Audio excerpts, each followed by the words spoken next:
Yeah, you can choose your mic there. So we're here on 801 and done. Are we live?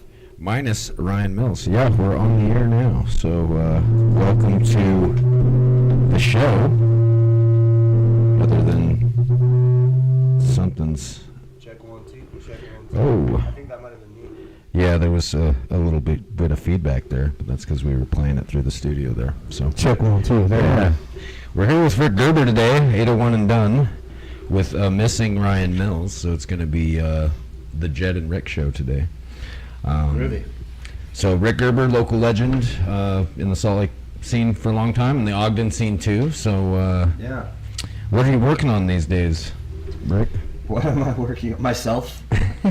He's working on himself endlessly. Yeah. I've been working on my second Western in the series of Westerns that I've been writing for my dad. I've published one, and I'm working on the second. I've been taking a break from it. Yeah, well, and that's one thing a lot of people don't know about Rick is I've been reading some of his writings lately. He's actually a really great writer. So. Well, I can't shake my ass on stage forever, Jed. You can't. Well, you can Yeah. until you're in a wheelchair. Then you just shake your wheelchair on stage. Yeah, I mean, I'm pretty sure they roll out Rod Stewart in a wheelchair. And I'd probably still dig it if I saw him and he came out of a wheelchair. I'd be like, yeah, it's Rod Stewart, whatever. It's Rod Stewart. It's Rod Stewart. I'm okay with this. I'm gonna do it too. No, I've been working on The Killing Tide, which is the second book to The Killing Kind, and the third book will be The Killing Mind, and it's a series of westerns about Callaway Cobb. Just, I grew up stealing my dad's Louis Lamar books after he'd read them. I don't even know if he knows that, but he was a voracious reader, still is, and me and several of my other family are all voracious readers. So I wanted to do something nice for him, and I wrote that book for him. I wrote him a western, and I wrote it in the style of Louis Lamar. Nice. With my own. The Rick Gerber flavor added yes, in, yeah. and a lot of Cormac McCarthy and a lot of Vonnegut. I try to emulate. Draw them all in. Yeah. Hit talk. Oh. Are we? Was that all wasted? That might have been wasted. Where's the talk thing? Right there. There it is. Oh yeah. So anyway, And then stop the music or else it'll play over it. this right here. Yeah. Yeah, just make I'll sure. get it eventually. We'll get the error out of the way. So There you go. So they didn't hear any of that? Of where no, they didn't. So we're gonna go again. Welcome to 801 and done. We made it. We're minus Ryan Mills today, but we've got Rick Gerber here in the studio, and myself, Jed. So Rick's old local legend of the Utah and Ogden music scenes. If you've been around anything music, you've probably seen him. A few different bands, Bad Feather, Tanglewood back in the day, and Ulysses and Blabcoat. A few of my favorites. So what are you up to lately, Rick? Just a lot of writing and a lot of gigging. I'm working on my second novel to a trilogy. I published a book, a western called The Killing Kind. And I've been working on the second book, The Killing Mind, The Killing Tide. The third book will be The Killing Mind. We've already been through this, so I'm trying to. Yeah. We kind of got our dress rehearsal where he was telling me about it, and I forgot to push a button. So. Yeah. So you wrote it kind of for your dad. Yeah. I used to steal his westerns as a kid, his Louis Lamar books, and read them after he was done. I don't think he knows that, but so I just wanted to do something nice for my dad, and my dad's a minimalist. He's just put on this planet to take care of everybody else, and as long as he has his crossword puzzles and a cold glass of milk and a hot dinner, he's happy. Yeah. So I wanted to do something nice for him. So I was on the road. I stayed with my folks on the way through, and I was laying in my sister's room. We're all grown up and out of the house, but I didn't have a room in that house.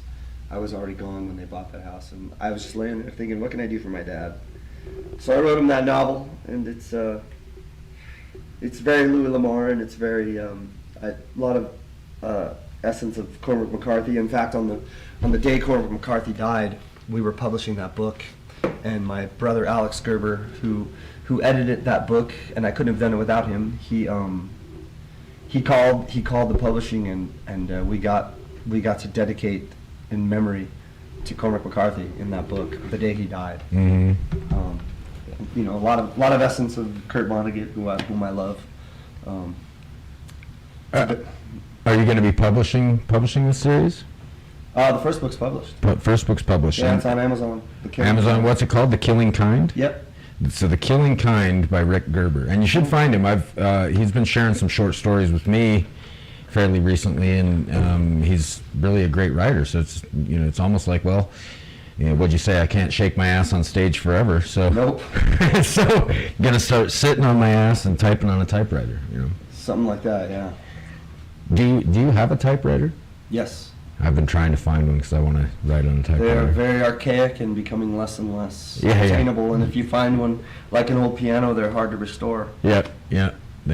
But they're actually the supplies to order are out there, because Lord knows I did it. My friend Mark Hoffman, he actually found out that my typewriter was working. He found me all the necessary means to put it back together. So. Nice. Yeah, we did that. I had a stuck key on my piano recently. We tore that apart and fixed that up. Stuck piano key is the worst. Yeah, and it was actually pretty easy. I was like, wow, they actually made that piano that's in my house. They made it pretty accessible and easy to. You were able to obtain a new key? No, I didn't even need to get a new key. I just needed to fix a spring. So it was kind of like all the levers go together, but there was this one spring that was busted. Oh. And so I pulled the key out, but the key pulls out, it's all modular. You just pull it all section by section, and then presto bango, put a new spring on that spot, and it fixed the whole issue. So it's made great sense. So it's all about figuring out how to fix that old stuff. I know a guy who's really good at it. That's what he's been all about. It's kind of like my stepdad. He's kind of the same way. It's like he'll restore really old weird stuff, and you're like, how did you even find? He just did it on a furnace recently. Just restored some furnace from like 1970 or something. Well, mechanical makes more sense because it presents itself to you. And then maybe that's with zeros and ones, maybe that's the same for someone with that kind of mind, but I only understand mechanical. I don't understand zeros and ones. Yeah, so Rick Gerber, the analogist. Yeah, for sure. Well, we've got a few of Rick's tunes we're going to play today, so we'll start tucking in on that. So these are just songs you've chosen that you've recorded with me through the years, or? Yeah, so I've got a few songs that I've recorded from you over the years. So this first one we're going to play, we did a little event, it was like 16 years ago in my backyard, where we, you came in, Talia came in, Tony Holidays came in, we had the whole little event.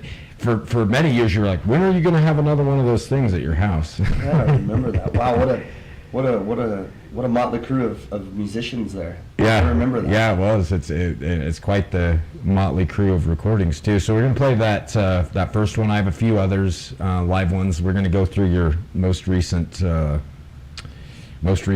album as well, Downtown Love Note Massacre. My most recent album would be a Sky and Crow record. EP The Sky and Crow. Sky and Crow. Yeah, I forgot about that project.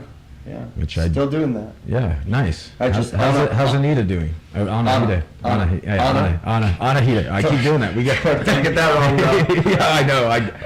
We have our co-host Liana for the night show, and I keep wanting to call her Leanna. Don't call her Leanna. Yeah, she did. Annas don't want to be called Anna, and Annas don't want to be called Annas. Yeah, I've learned this. Well, good life lessons about Lianas and other Annas. Yeah. Call them the right name, or you will end up with a broken leg. So anyway, we'll hop to it and listen to a couple songs from Rick here, and then we'll come back and talk about them on 801 and Done, Utah Music Radio.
Let's take a journey, mama.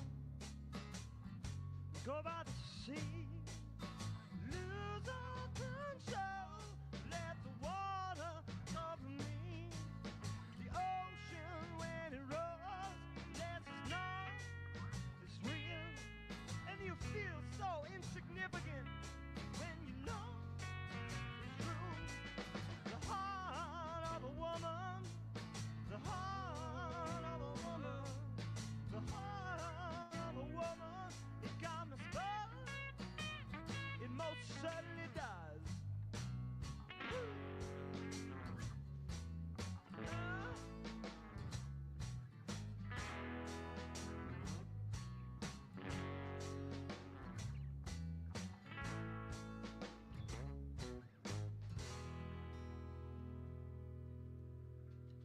Thank you.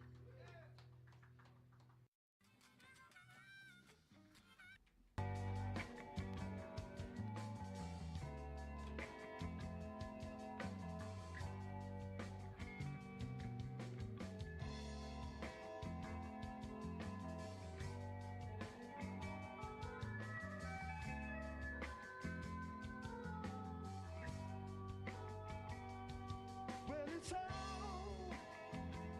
for the love on the music child. And the silk string is cooled by the moon and sun. And lately, it's all I ever had to put back a little peace of mind. Yeah! Oh! All right!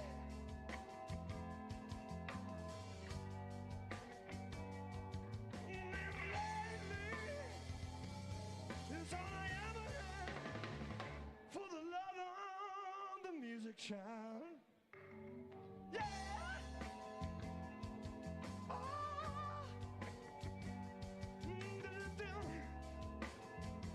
right!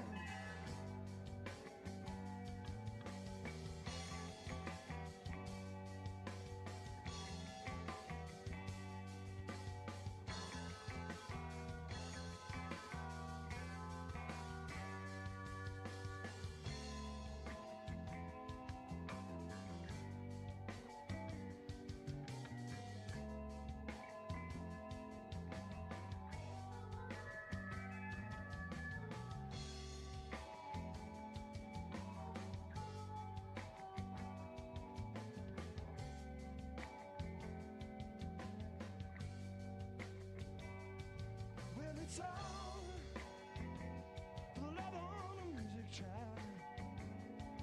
And when I'm old, the melody still drive me wild. And then lately, it's all I ever had to put back a little peace of mind. Oh!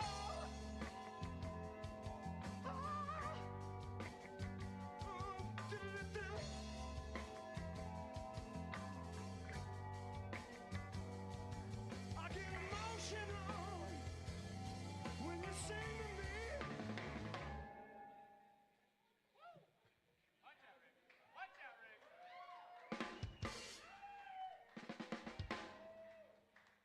The songs that I said the songs that I love.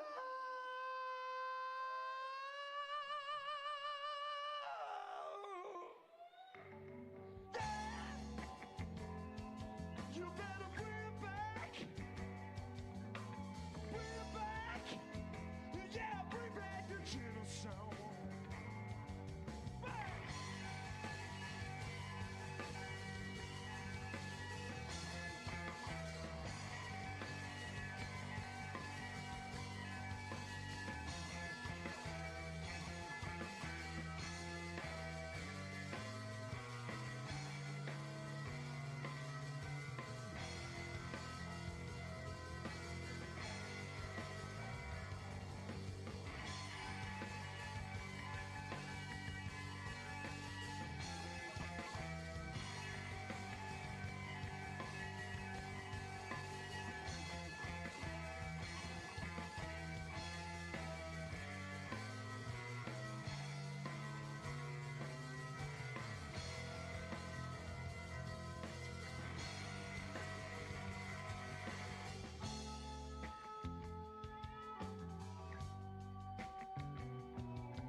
signature interlude.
Give it up for the lovely lady on the trapeze. Give it up, everybody. It doesn't get better than this. 'Cause I tell you what.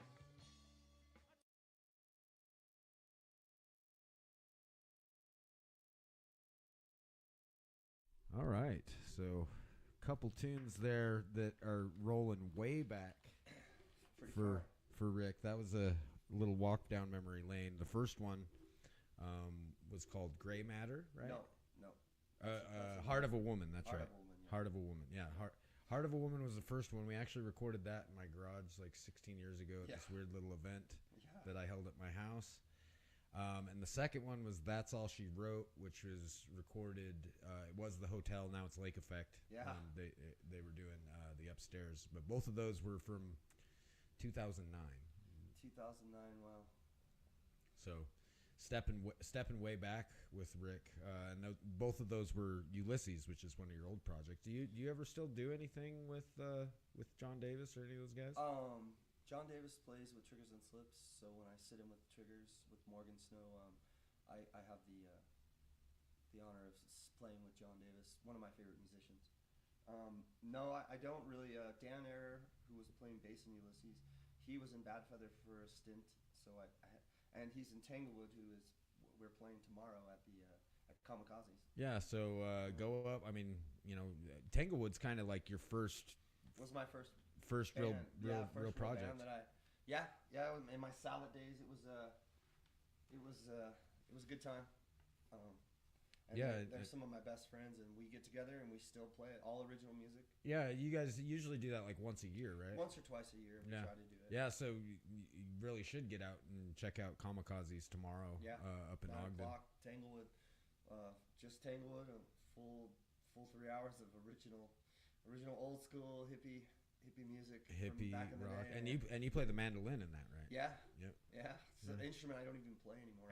I'm the weakest link in that band now, because it's not really the instrument that I play anymore. Yeah, but you have to like throw back. You're like, yeah, I don't really play the mandolin. But Yeah, the mandolin is a fickle instrument for me. It's sometimes it opens itself up to me, and sometimes it stays completely closed. But I had some students at my school where I teach cancel yesterday, and so I sat down with my mando and went through some stuff, and it revealed itself to me. Thank God. Well, you were saying you're teaching all ages. Tell us a little bit about your school you're teaching at. That's kind of a new thing for Rick. An old friend of mine who I've known for so long, we've been through hell and back together, Casey Morgan. He's done an extraordinary thing. He opened a music school. He used to teach at a music school in Park City, and he opened his own music school in Kimball Junction called the Rocky Mountain School of Music. And about in the wintertime, he said, "Hey, Rick, you want to teach at my school?" And I said, "Yeah." And he said, "Oh, really?" And so I went up there, and I met some of the other teachers and went into the school, and I really dug the vibe, and I just kind of, he threw me into the fire, and I teach a 5-year-old to play ukulele, and I teach a 70-year-old brain surgeon to play guitar, and I teach about 30 students right now, and it's very, very rewarding for me. It's kept me in my path to sobriety. It's kept me focused. It feeds me. It's definitely hard some days, teaching that many people and trying to, teaching everything, piano, vocals, singing, all the things. Oh wow. Yeah, I teach everything that I know that I can pass on. And that's Rick would be. I mean, a lot of them probably don't even know, but they're really fortunate to be learning from someone who's really gone out and done it. A lot of times you get a teacher, and they really didn't spend a lot of time actually going out and doing it. So that's like another aspect that you can provide is like, the business side of things, and you understand how it all kind of dances together. It's like the guy in the music store who never toured or never did any of that. He's telling you what to buy. Mm-hmm. But I'm not selling anything. It's the RockyMountainMusicDen.com is where you can sign up. It's a great place, and it's every day I leave that place, I leave it a little more fulfilled in my life, and that's all owed to Casey Morgan. He's done an outstanding job. I'm so proud of him, and we're actually moving today and tomorrow to a new place where we can be louder and have our own space. Is it still going to be up in Kimball Junction? Yeah, just right up the road from where we are. Nice. Right before the canyons. So I don't know if that's still considered Kimball or. All right, so it's like what you're going up, Kimball, like halfway between. Now you pass all the shops through Kimball, and you get up right before the canyons. You take a right, and that's where we're going to be. And okay, yeah. So it's like you're almost into Park City, where you do the So I'm not sure what that's considered. We'll just call it the Kimball Junction. Yeah, call it that. But yeah, it's worth checking out if your kids are looking for somewhere to go as an outlet, and it's not about being a rock star. It's about what level of music you want to understand and you want to convey to the world, because music is the one language that we all understand. Mm-hmm. It's the one thing we all agree on. Yeah. So that's why I'm a part of it. And that's it's a huge thing. I recently, I've known Rick a long time, and I had never played any music, and I just started, a couple years ago, and it really is.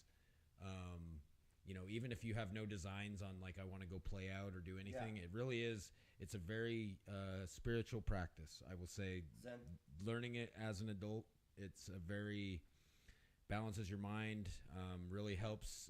It's helped so many clarity of my thoughts in terms of what I'm trying to do and all the other stuff. I'm a photographer and I'm helping produce stuff, and I've always got my irons in the master of none. Yeah. Master of none. But the rest of that phrase, everyone always says, jack of all trades, master of all none, or master of none. But the end of that phrase is, but it's always better than a master of one. I agree with that, because I am certainly a master of none. Well, you'd fool a lot of us. I just wanted to say a few things about those two songs. Heart of a Woman, I was on tour with Tanglewood, and this was in the height of Tanglewood and early 2000s, before Ulysses, before any of that, and I was in Coeur d'Alene, Idaho, and we were sitting in a coffee house the day after our show, and some locals were telling us about what that word meant, that town, Coeur d'Alene, and some of them were saying it meant heart of a tool, and some were saying it meant heart of a woman, and I thought, heart of a woman, what a great title. And I went home after that tour, and I remember waking up. I dream a lot of my songs, and I dreamt that song. Played it for myself in a dream, and I woke up at 4 a.m. at home and grabbed my guitar and wrote that song and brought it to John Davis and Dan Ayer, and they were really good at helping me organize and orchestrate my music. And we wrote that song. We made that a Ulysses tune. Yeah, it was pretty new on that recording. Yeah, very new. Yep. And That's All She Wrote is definitely an opus of mine. That's probably one of the best songs I've ever written. I had the flu, something fierce, and I could not do anything. And I was looking at my piano from across my living room, and I literally crawled over to my piano, and I sat down, and I wrote that song, like, with just the worst flu. I wrote that song in one fell swoop. Both of those songs I wrote they just came to me. And again, John and Dan helped me orchestrate it, and Cale, who played drums in Ulysses, a man I miss. He's the guy who you hear on Yeah. that record. Yeah, Rick. Yeah, he was always just a kind, honest, just badass drummer. He was just a good dude. He's such a good dude. Yeah, solid and a dude. great drummer, and just so willing to elevate your music. And so yeah, that was Ulysses. That's my middle name. Hey, that's kind of how I feel about Mills. And Mills is actually on his way. I heard from him, so he'll be here. Your second banana. The other banana. Well, he'll be your second banana. He'll be the late. second banana. Yeah, because he's late. I was here, so I guess today it's. He's Ed McMahon. You're Johnny Carson. Yeah, I'm Johnny Carson today, and he's Ed McMahon. Hell So yeah. that's great. Yeah, I have a recording somewhere I've got to find of you actually playing that on a grand piano. So I've been digging deep into my. I remember that. Yeah, you remember that In now, Sugar right? House. Yeah, in Sugar House. Behind the Oyster House. Yeah, it was. I think I was working at this restaurant there, and then they let me in to go play the thing. I think that's how it all went down. Wow. And I've got to dig around. We're gonna do some kind of short film of that. Yeah, so the whole plan was, you remember that Playing for Change, where they all were playing live in different locations all over the world on one song? We were kind of starting to do that, and then kind of everything fell apart, and I decided to leave everything and become a wedding photographer and do a whole bunch of other stuff. Yeah. And then I came back a couple years ago. Actually, it was like learning music, getting stuck with a piano in my house, and coming back and started learning music. And I was like, oh my gosh, that was the missing piece the whole time in everything I was trying to do. So it's been nice to come full circle and like reconnect with Rick. It's been, we've taken a couple stints where we didn't talk for a few years, but I always circle back. Not out of purpose. It's busy. just end up busy and doing a lot of different things. But true friends and true fellowship always reconnects. Yep. Yeah, it always comes back together. Yeah, that's I've got a few of those in my life.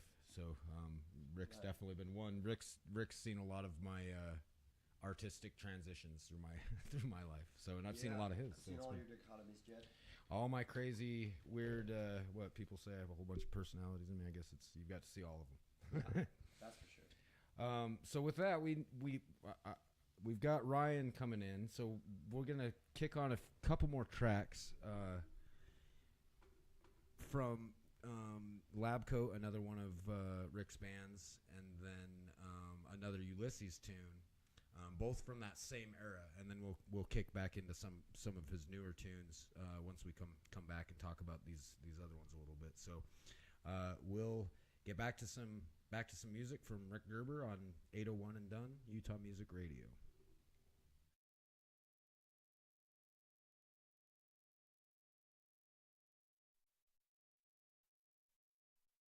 This Thursday, March 27th, 801 and Done is turning up the volume with a true Salt Lake legend.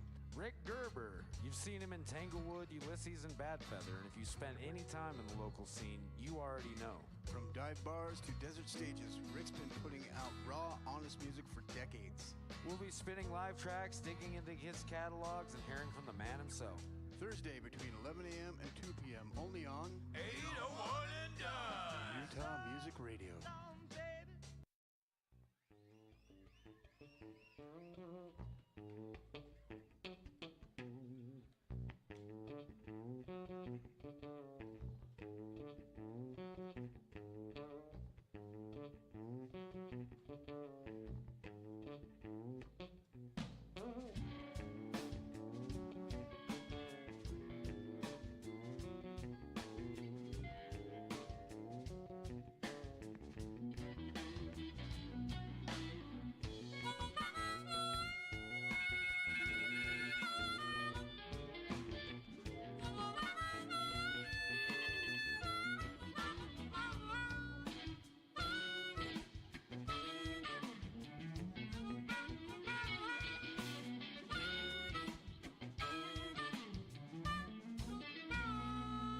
I was working in the night, she was working in the day.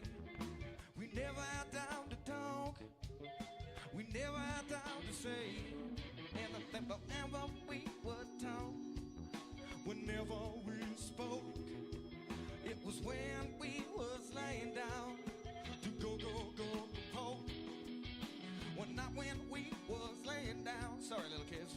right before we went to bed.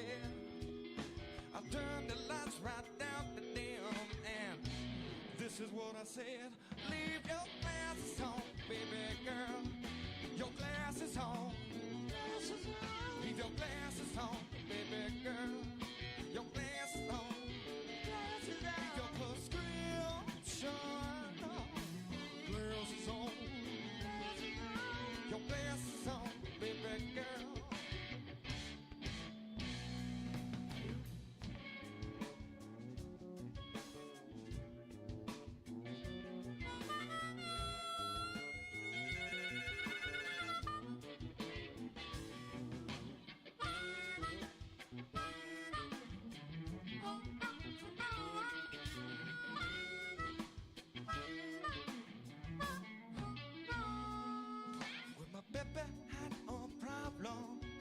A problem with her sight.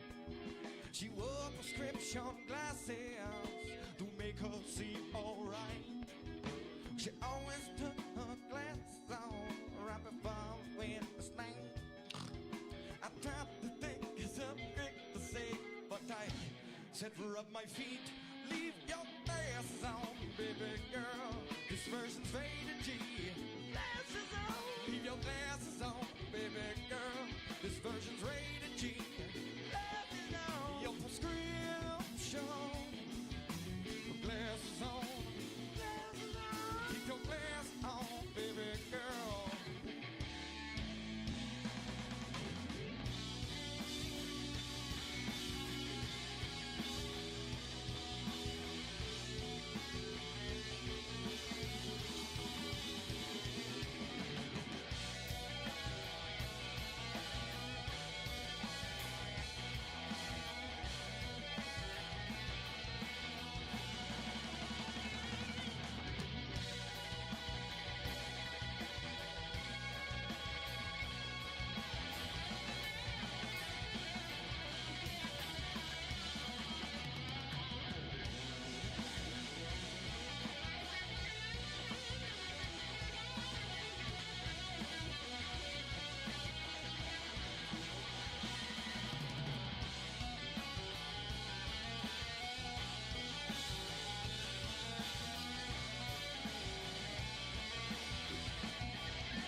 Glasses on, Mario. Leave your glasses on. Leave your glasses on, Mario. Leave your glasses on. Glasses down. Don't have with Luigi.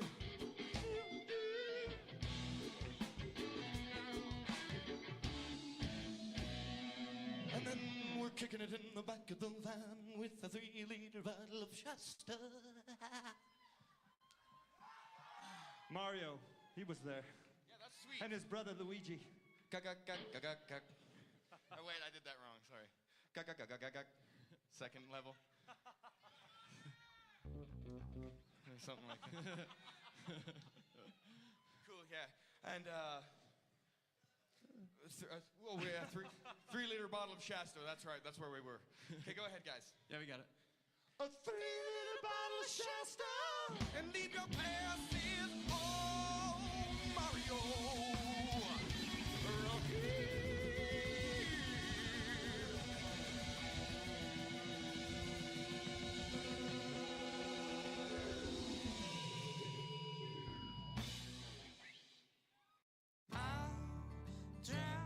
In your blue, blue blues that you sing for me, and I will fall with you. Your eyes catch me like a cradle. I am often aloof.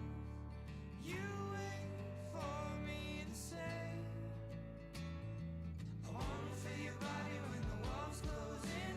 Tell me I'm the only one you love. Give me your lips when I'm thirsty for a kiss. Tell me I'm the only one you love.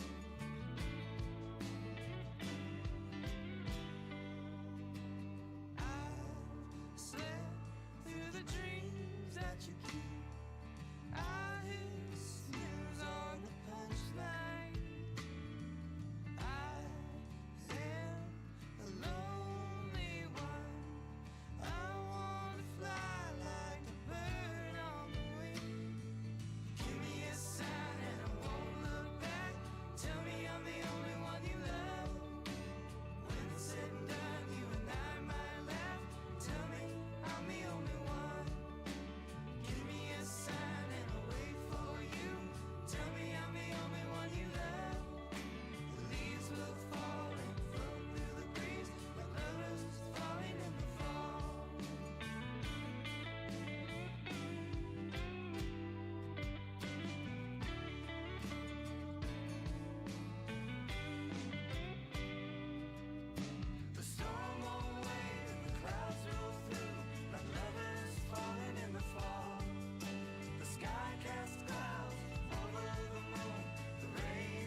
dance with you.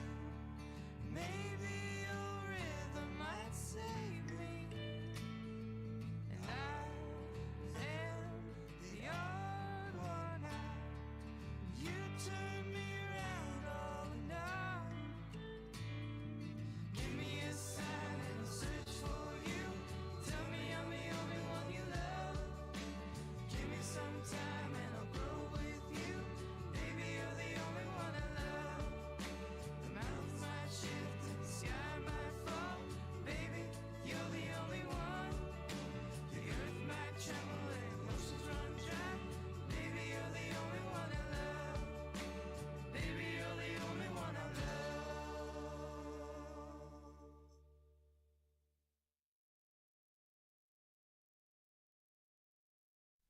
All right. So, well, let's not feed them back here. So, back on 801 and Done. That was a couple more tracks. That was one of Rick's other bands from that era, Lab Coat with Glasses, and that was Nick Granger on the vocals there. But Wimbecker on guitar and Jonelson on the drums. Yeah. Definitely one of my most powerhouse bands I've ever. Oh, it was such a powerhouse. It's so much energy. I mean, I think I saw you guys play at least 15 times in that band. That is the band I've seen more than any of your other bands. I think that was when we were working the most closely together. Yeah. You guys seemed like you were all like pulling the same direction. You and I were. Oh yeah. That was when I think we were the most like. Oh yeah. I mean, what we were doing. Yeah, you were really. I mean, it was after that, the court thing. That's when we really kind of tied us together. And then I was like, wow, Rick has always been. I mean, I've worked with a lot of musicians and stuff, and a lot of different people through my artistic career. And Rick's always been like one of my biggest supporters. So he's always likewise. He was telling me today, he's like, "Oh, I got a gift for you," and I was like, "Oh," he's like, "Oh, I forgot it." Gifts are my love language, Jed. Yep, that's what he's saying, and I'm always excited. See, and that was the other thing. It was like, I still think I have like he brought me like this old video camera one time. Yeah. You've brought me like I collect old just cool little stuff. I've got you saw my little wall of all my old cameras. First thing I noticed. Yeah, and you were like, "Don't get rid of these," and I was like, "Yeah, I never will." Hey, we were talking about Second Banana, and we talked a little bit about sobriety, and that's something that's personal to me, just like my spirituality. I don't like to put that off on people, but we talked about the Second Banana thing, and I went out to get some water in my car, and I'm walking back on the sidewalk where you and I walked, where there was nothing. I found this. Oh boy. I kid you not. I kid you not, Jed. I kid you not. That's funny. How fortuitous is that? Like, yeah, we were talking about the Second Banana thing, and Rick was asking me, and then he just found this weird rubber banana on like an eraser. I don't know what the hell that thing is. This looks like it's like a nubby for a kid. That's what it looks like. And it says nubby on it, so it's got to be like a chew thing for. Can you believe that? That's wild, dude. Well, that's some cosmic stuff. So 801 and Done is all going cosmic now, bro. He's all telling me about the Second Banana, and then he brought one in. I'll have to here. I'm gonna take a picture of it. For those of you who don't know, a Second Banana is the talk show host's second guy, like Ed McMahon to Johnny Carson. Yeah, and that's what we were talking about because he was asking me. He's like, "Well, so who's the main guy on the show, and are you the Second Banana, or are you the main banana?" And I was like, "Well, I'm kind of the it's Ryan's show, but now it's kind of like become our show together. It's like it really doesn't work without the two of us." Yeah. Well, even though I'm kind of making it work with just me today. But Ryan, I did hear from Ryan. He's on his way in. So all right. Well, speaking of Ryans, and I will not mention any Ryans, actual Ryan. Ryan is what brought us together. One other time. That is true. That is true. Out of the darkness comes the light. So Glasses is a song written by Nick Granger, a powerhouse, indomitable man. One of my favorite humans on the planet. A lot of people say Jack Black stole his steez from Nick G. Yeah. Which I believe. I would agree with that. I'm a huge Jack Black fan. Don't get me wrong. I adore Jack Black, but come on. Stop copying Nick G, everyone. Yeah. Anyway, Nick G wrote that, and that song you said was at the Gallivan Center. Yeah, so we recorded that at the Gallivan Center, and you were telling me a little story about... so I woke up that morning, and I had a threat that if I got on that stage that day at the Gallivan Center, I would be shot from the crowd. And that was a hard decision for me to make. But I figured, if I was gonna die, then dying on stage would be a good place to do it. So I got up and I did that show anyway. But yeah, my life was threatened that day, and Well, I told you this morning. Maybe we'll jog some memories. You're like, I don't know if I can remember a lot of stuff from that era. Yeah, it's so long ago. And, that jogs a memory. And it did. You were like, wait, Gallivan show? That's the show. And I was like, yeah, that's exactly the show. Well, needless to say, I'm still alive. Very happy to be alive. But moving to the second song, that is the female vocal on that tune is Mel Soul, the lovely Mel Soul. Yeah, which who we had on the show twice last week. And so she's great. She's a very talented human being, very lovely human being, yeah. and a dear friend. I did a duet record. That's the only song that survived mixed and mastered. I lost the rest of it on my computer. I woke up, went to finish mixing, and all my stems were gone. I did 12 songs with 12 different local women that I had written for a certain gal, the love of my life, who's long since gone. But that entire record is gone, and that's the only surviving song that I wrote for a very special person in my life at the time. And that's me and Mel. She came over and I made her breakfast, and we recorded that song in one day. And Nick G is on the piano and the bass. I am on the organ and the acoustic guitar. Dave Iden is on the drums and percussion, and Riley McDonald is on the electric guitars and nice. vocals. Yeah. Oh, and Riley rips, and in fact, Riley, he does. So John Farmer, they do the Advent Horizon does their Zepstone Film Festival that they put on. So. Oh, that's great. Mark Hoffman is saying it's awfully quiet. Nobody can hear anything. Okay. Well, that should be better then. Yeah. I still can't hear my voice. You can't hear you? I'm barely in the... Oh, there you are. Yeah. There you are. I've barely heard my voice this whole time. I just thought, you're the sound guy. Oh, yeah, I could hear you.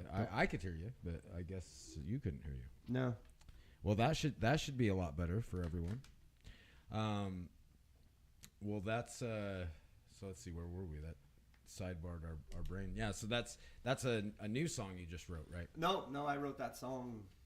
Oh, well, I guess that would be like 5 or 6 years ago. Yeah, I wrote that song around then, thinking about my gal, and I was driving down the canyon from a Park City show, and that song just came into my brain, and I turned my phone on and I talked the lyrics into the phone, and a lot of times when I write lyrics, like the song is already there, the key and everything, and I went home and I sat down on the bed next to my gal who was waiting for me, and I said, I wrote the song about you, and she doesn't have blue eyes, and in the first lyric it says, I'll drown in your blue blues, and I literally sat down-tuned my guitar to D, knew what it was, and I played it for her, and she got mad for 1 second, thinking that I thought she had blue eyes, but I was saying blue blues. Anyways, you're jogging a lot of memories here, Jed. Yeah. That's a song I plan to release. I don't really release music anymore. I don't really care for it. I don't make records anymore. I write a lot of songs, but there's just too much blood and sweat and tears that goes into that for just not a lot of... it doesn't really do anything for me. So, but I do plan... I mean, I have that mixed and mastered. I might as well release it. Yeah, you might as well. I mean, that was a great tune. Loved it. Yeah. I mean, it pulled on some heartstrings from me. Well, I appreciate that. As a lot of your songs always have. I mean, that's kind of been, the thing that gravitated toward me. That gravitated me. I'm always partial to musicians that are writers that really write like powerful lyrics and powerful themes, and that's one thing I've always loved about Rick is just the depth in his songs, and you can tell he's actually a writer. So that means a lot to me. Thank you. Good. Yeah, I mean, I love people that write. So. Which, again, you have that one book we were talking about at the top of it, which is up on Amazon. The Killing Kind. The Killing Kind. Yeah, and then my first book I published is a book of poetry called Electric Candlelight. Yep, you gave me a copy of that many years ago. That was one of your, hey, Jed, I've got a gift for you. Yeah, I've written 10 novels, but, writing and editing are two different things. In my opinion, like, a writer is not an editor, and generally an editor is not a writer because it's two different parts of the brain. So if I live longer than I've lived now, I plan to publish at least 10 of the books I've written. So, but that takes a lot of time and a lot of energy and a lot of money, just like making records. which is something I'm just not interested in anymore. I like writing books. Yeah, so you're kind of transitioning into like teaching students, so you're really enjoying that. Yep. Taking some of your knowledge and giving it back to the, well, not even just the next generation, but the older generations as well. Yeah. And then you're kind of moving more into your writing books. Do you think that's more, has to do with sobriety? That's kind of changed that a little bit, or? Yeah, I definitely think sobriety has definitely made me antisocial, and learning to get to know this new person has been very, it's intriguing to me. This new Rick, does he have a different name? Because I've been like, I had to do that same thing, and that's how I ended up getting called Jethro. Is like I have this other, who's this new guy that's not like how I've always been. I'm really good at giving people mnemonics, like giving people. I've given a lot of people nicknames that has stuck with those people, but for me, I don't have a lot of nicknames. People call me Gerbs or Gerber, my last name, but no. Rick Ulysses Gerber is what I write under. That's my pseudonym. That I write under, but no, and I still play every night. I'm playing with Tanglewood tomorrow, and then I'm playing with Sarah DeGraw and Aiden on Saturday at Level Crossing, a little project we call Small Talk. Yeah, and you're still doing Sky and Crow. Yeah, I still do Sky and Crow, but the problem with that is Anahita lives in California. Yeah. So we get together a couple times a year. She's gonna come down. We're gonna be playing at the Arts Fest, Sky and Crow, and then we'll be doing Moab together and some shows locally.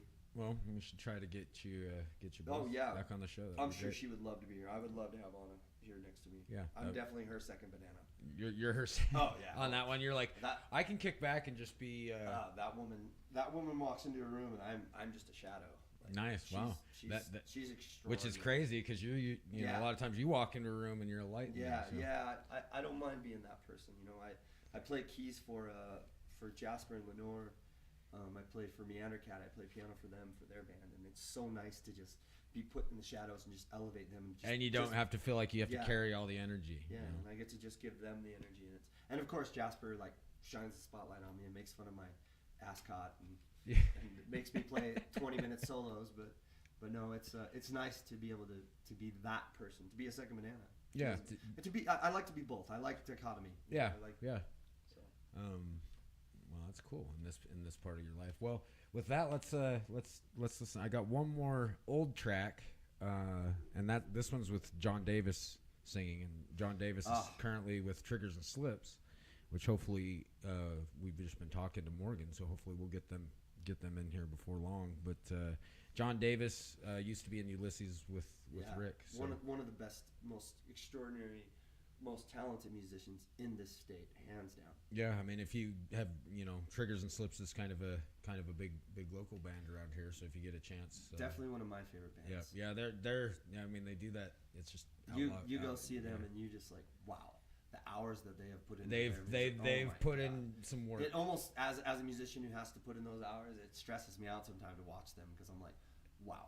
They must have practiced that for like a whole day. Yeah, whole day. Oh God, practice is. Yeah, well, and that's what people don't think about.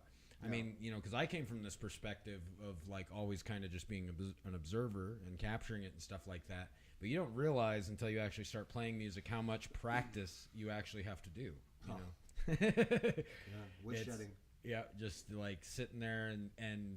I mean, noodling on one song like 25 times, and you play it again, and you're like, I don't like that part, and play it again. Yeah. And so it's a process.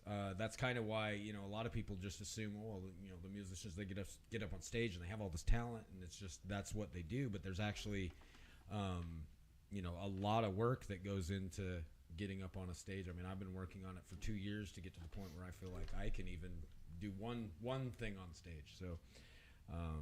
It's a process, but it's a great spiritual practice. So anyway, with that being said, let's jump to this last tune. I actually don't know the name of it. I didn't have it labeled. I'm curious to see what it is. I'm sure Rick will tell us. So with that, we'll get to this last Ulysses tune, and then we'll be right back. 801 and done. Utah Music Radio. So, do you want me to read a story still? Yeah. Okay. Cool. Definitely make sure my voice is loud for that, so I don't waste my breath.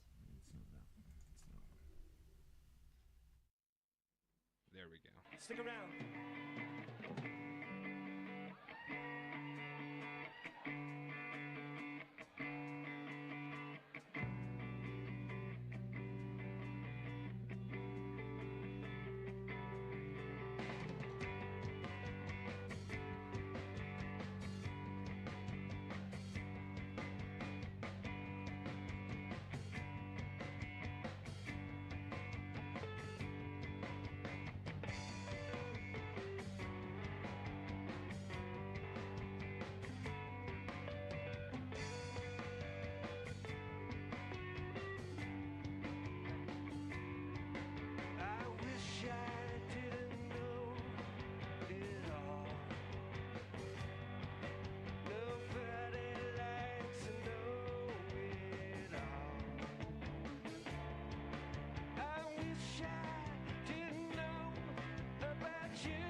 let's go walking again.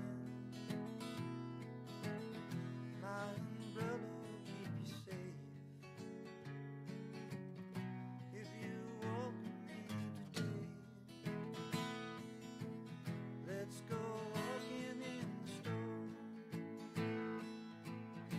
There's no need to be alone. This old world is getting cold. People will come, people will go. Let's go walking in the tempest and put love to the test. When this old world is full of scorn, it'll take love to bring us home.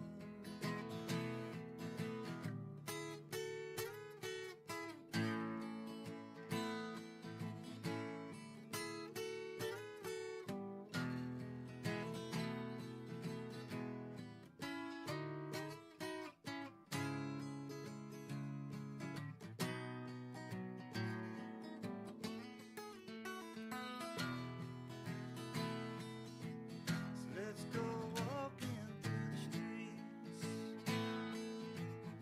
So many different people to meet. We don't have to be discreet. We're all searching for the same thing. So let's lay down our signs. Look each other in the eyes. We can say what's on our mind. I walk in your shoes, you walk in mine. So let's go walking through the field where the colors are unreal. They exist side by side, together until the end of time. So let's go walking and we can march like the reverends in the south. Sing it loud and sing it proud. We all one and one is all.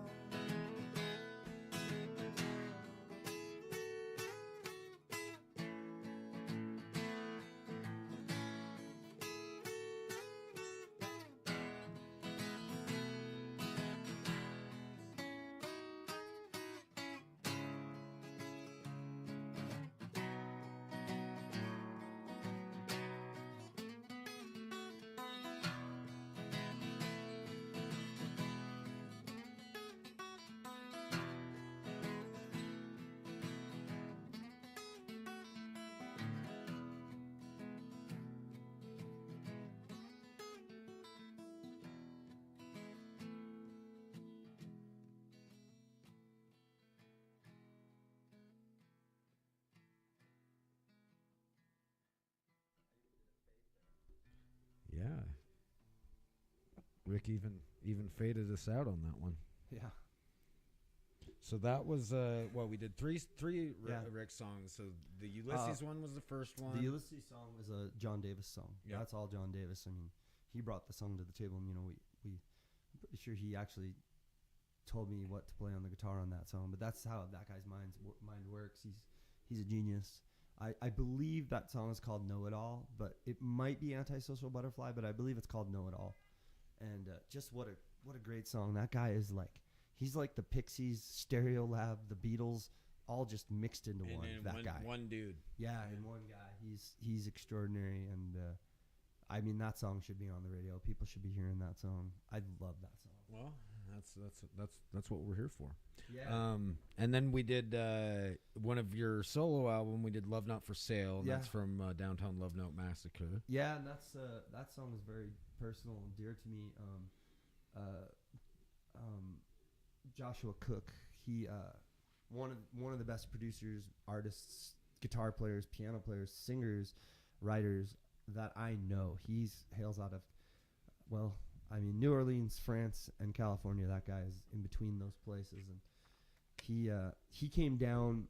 I told him I wanted to make a solo record, and he got in his car and drove down. I got him some gigs, and he drove down and got to my place in the middle of the night, slept on my couch. I got up. I was so excited to see him. I got up in the morning. I walked over. I'm like, Josh, blah, blah, blah. I'm so glad you're here.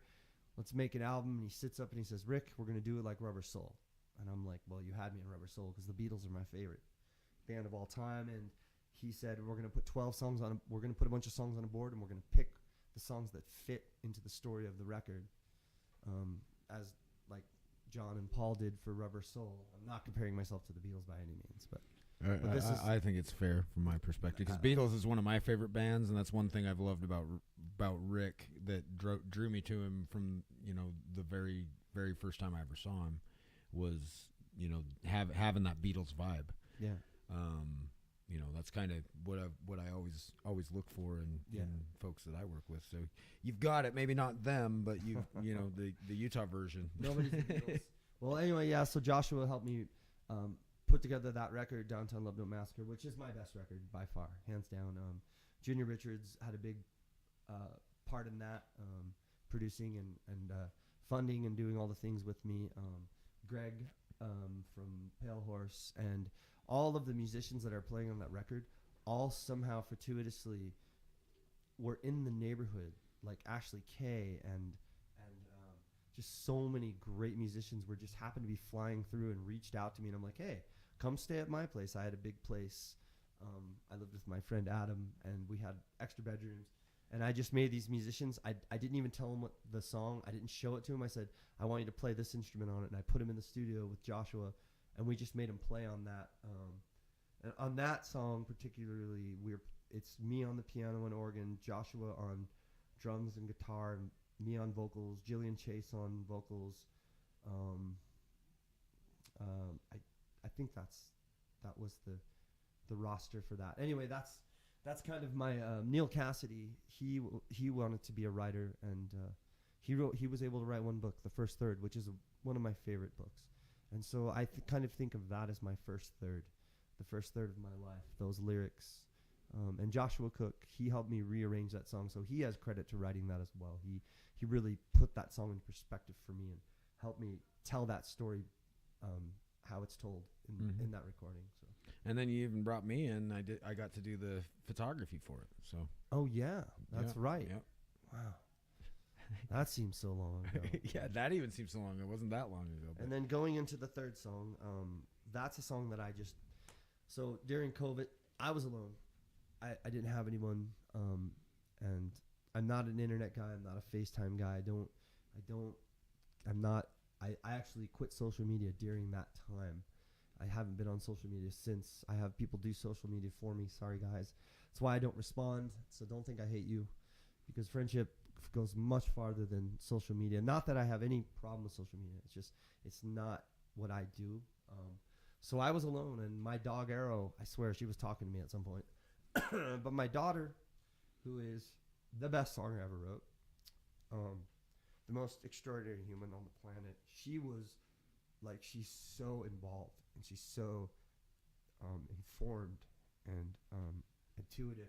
She marched in all the marching that was being done during that time, and she marched past my place, and I sat down and I wrote that song, Let's Go Walking, about her and her experiences. And my experience is seeing it, because if I was a protester, I'd probably be the guy with a sign that said protesting. That's just me. I'm contrarian in that way. But my daughter, she's just takes it seriously and gets involved. But very honest, and she doesn't preach what she doesn't know. She's very informed. And so I wrote that song for her, and I sat down and I just recorded that on my phone. I just wrote it in one fell swoop. So what you heard on that was just me recording that into my phone. I've never performed it. I never did anything with it. So that's kind of first time exclusive here playing on this show. Yeah. That was great. And you've kind of you have a story that's associated with that too. Well, right? it's I wrote the story before that all happened. I don't recall when I wrote the story. And when I write stories, I generally will come up with a premise or a name of a character and it's like it's there in the ether, and I just reach in. And then sometimes the things just fit together, and you're Yeah. like, oh, now it all came years later. Yeah, and this story is definitely ties into that song, and just racial strife and the division, even people who are fighting for it, how they get divided because of opinion.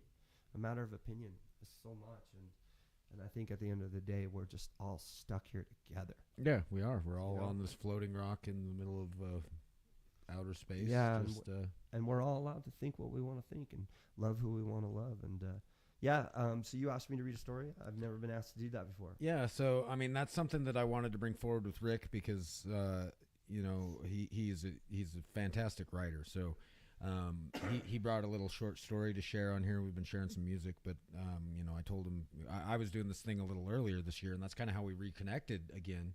As I was like, I started doing some writing, and I was reading my story that I wrote, on the air, just kind of releasing it, 5 minutes every day. I'd read part of it, and I was like, oh, it'd be great. And he's like, oh, I've got these stories too. And so he shared some stories with me. I was like, yeah, we got to do this. Sit down and have you read it. So he's got this short story that he brought in. So, we're going to have him read through that. Do you have a few things to say? I'm going to run to my car and get a throat lozenge. Yeah. So he'll get warmed up. So we'll play another song while he gets gets his throat ready to read this story, and then we'll come back with that story. So we'll play a couple more songs, and then we'll come back on 801 and done and hear Rick's short story.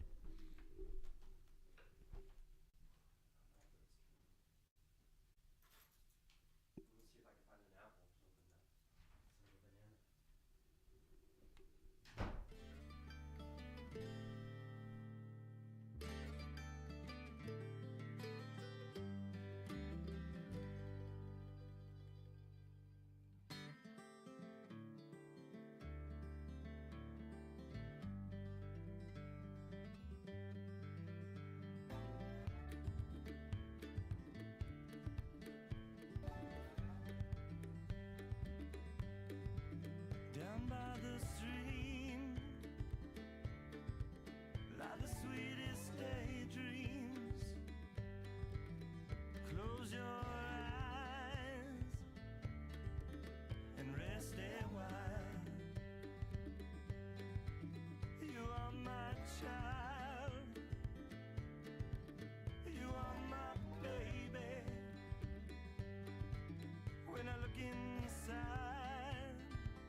so we're back, and now we have another guest, I guess. You got second banana here. Second banana. Old Ryan Mills made it into the studio. Yeah, I just had to get things squared out with Wendy's. They screwed up my order. Yeah, well, they tend to do that. Yeah, it's Cobb salad. I guess I do need to invite you over to more barbecues so you stop going to Wendy's. You know, Yeah, I actually did get hired to write a theme song for Wendy's. They didn't take the song. It's but cosmic. It's cosmic. Yeah, look at that. Cosmic. Yeah. So we were talking about the story. We were talking about who's first banana, second banana. Well, Rick second was asking about- bananas, the talk shows, and then the second banana. I don't think there's a first banana. Yeah. Yeah, well, we got 3 bananas in here. Yeah, we got 3 bananas. 3 bananas. I'm just a peel. So, but You have a lot of appeal. Yeah. Ooh, good one. But Rick was asking me. He's like, "So are you first banana?" Or he didn't say first banana. He's like, "So who's the second banana? Is it you or Ryan?" And I was like, "I think it's kind of like Ryan's show. I came in as a sidekick, and then it kind of became like both of us together. We really can't do it apart. Even though I'm like sitting here, I'm like, but I am doing it apart." And so Rick went out to get some water, and then he picked up this like banana thing off of the ground. We'll take a photo, put it on our page. We'll put it on our page. 801 and Done is the second banana. Yeah, we are. Hey, there it is, our new one. Yeah, 801 and Done, the second banana. We get one from every guest. Mel Soul gave us moderate at best last week. Moderate best. Yeah. We are moderate so at now best. 801 and Done, second banana. Second banana. Hell yeah. So we've got we heard a few more songs off of Downtown Love Note Massacre there. There was another one for that he wrote for Lily. He was talking about his daughter Lily in the other one. So we topped that one with great. Down by the Stream for Lily. Lilium Harmony Gerber. That's her actual name. Lilium is the That's a botanical beautiful name for a lily, and that was my ex-wife Carrie, who's still my best friend. That was her choice, and then Harmony for music for me, for her middle name. And that song I wrote when we were living in Ogden. We lived on a river, and we'd always go down by the river, and she would play until she was so tired, and she'd take naps down there by the bank. And that was the house I went to numerous times out there in Ogden, right? On 12th Street. Yep. No. That was long before. That was when Lily was a baby, so it would have been. Oh, so it would have been the house I owned by the cemetery. Mm-hmm. Yeah, that was the house that you would come to, where I had the big studio in the garage. Yeah. So yeah, that song is all about her. For her, I've written her a lot of songs, but that's definitely, and if I ever do another album, I'll always put a song. Will. Well, you heard. I'll always put a song about my daughter. You on heard there. the one song that will probably be on if there's another album that hasn't really been shown anywhere. Hasn't been released. You played it here. Yeah, he another exclusive on 801 two and of Done. those songs actually. Yeah, a couple of the songs we played haven't been played anywhere. Yeah. So the other song that was played, that was All Askew. All is Askew. Yeah. I had Joshua Cook, who I told you produced that record, at my house staying with me, and then another great producer and who actually brought back Cream Magazine, who manages a lot of famous bands. I'm not going to mention any because I don't want to misquote. But Ryan Anthony, one of my idols, one of the best humans on the planet, he was there too. They were all staying with me traveling, and then Joshua Cook's bass player and drummer were there. So Josh Cook. I was juicing. You know Joshua Cook? Yeah.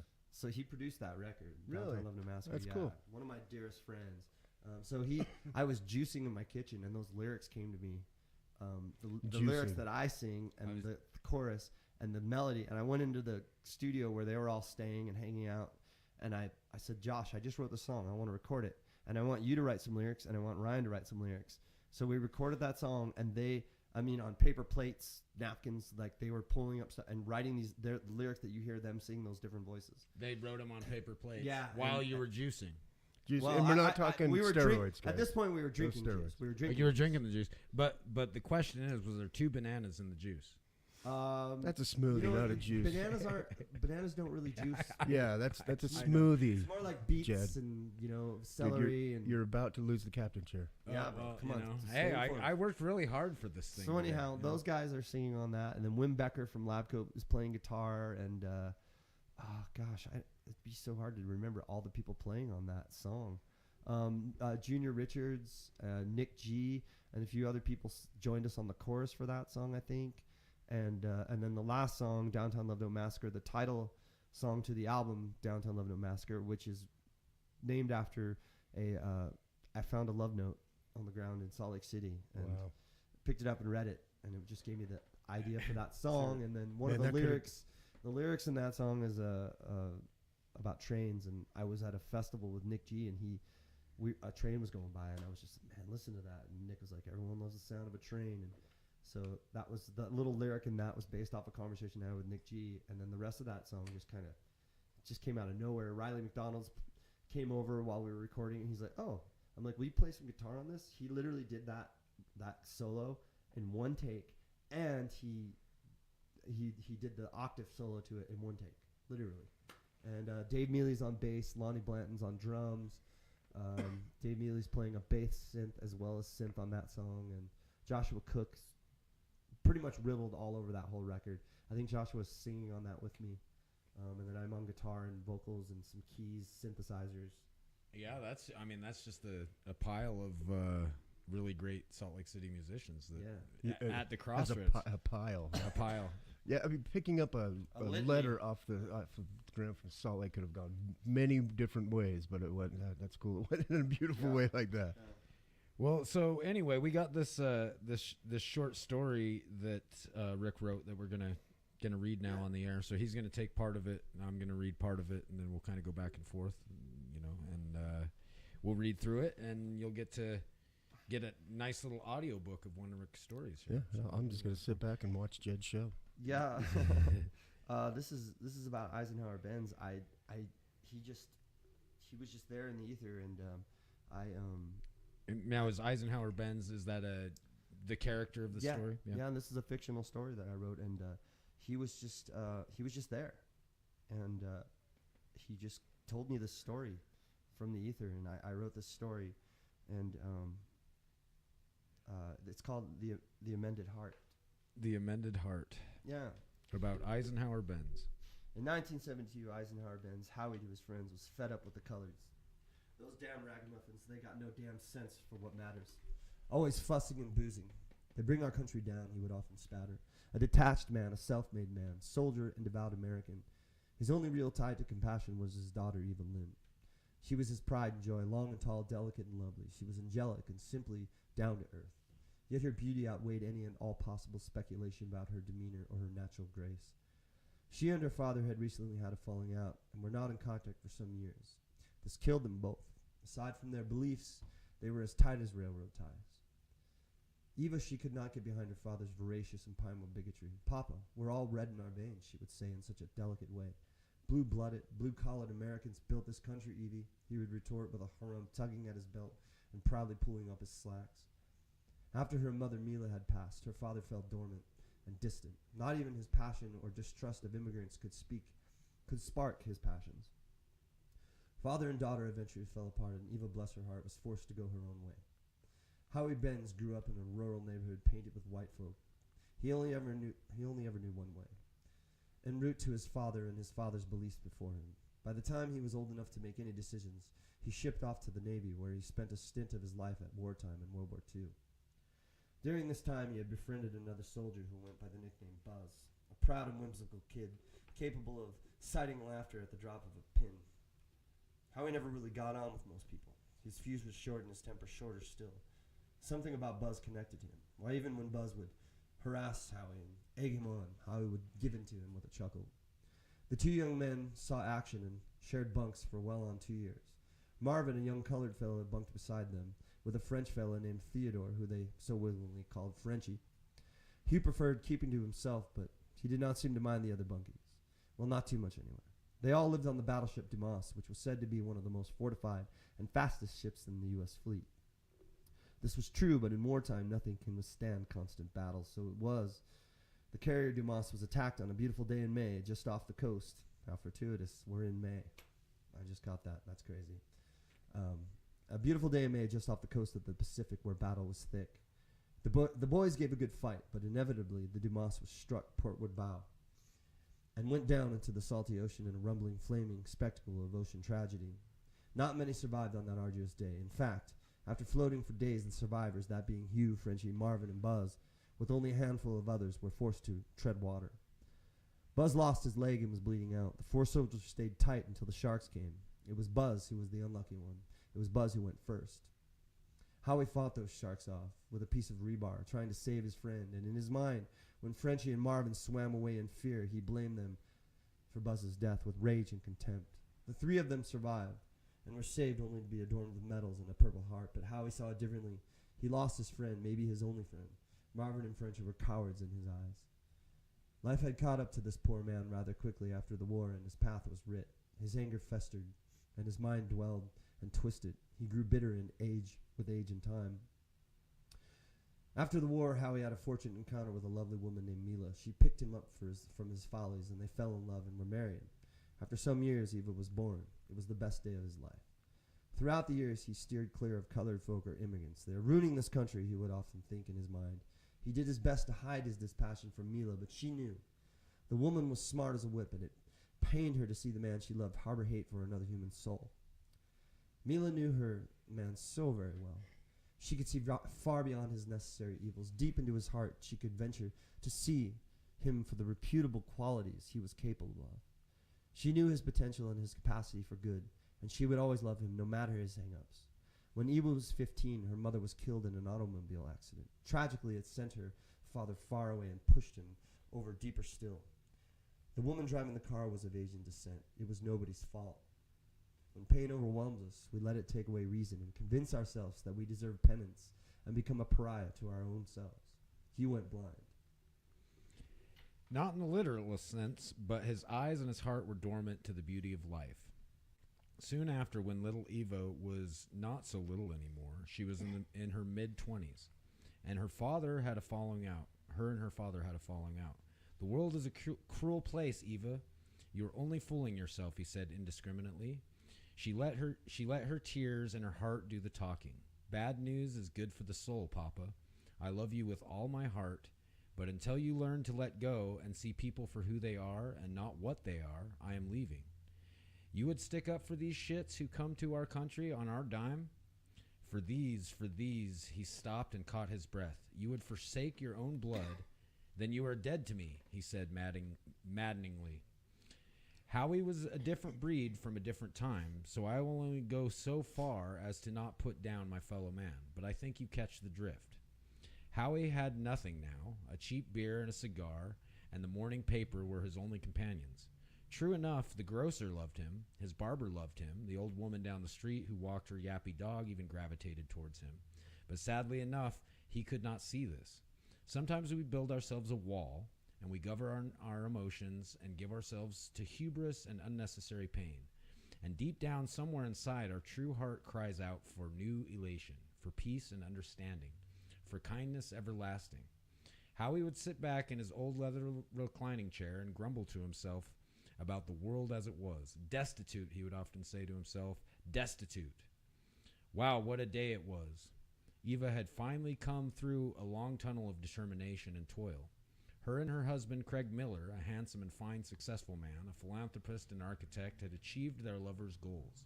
They had built their home, warm and cozy, and they'd found a community and steady jobs which to rely upon. And now it was to be that their adoption papers had gone through. They would be adopting a boy and a girl of 3 and 4, Rose and William, 2 beautiful children, perfect in every way in their eyes. Our lives are blessed, Evie. I love you, and our lives are blessed, Evie. I love you, and I cannot wait to start our family together, Craig said dotingly to his wife, whose eyes filled with tears of joy. So their lives had really begun, and they were such caring and concerned parents that little Rosie and Billy were brought up kind and honest, and they were a spark to all who met them. The phone rarely rang at Howie's home, but it rang today loud and clear. Yeah, I'm a-comin', he would bellyache, saying his usual destitute before answering. Hello, Ben's residence. Evie. Butterflies welled up and fluttered from his head to his toes to his belly. He instantly forgave his daughter right there and then, and his ears smiled at the sound of her sweet-tempered voice.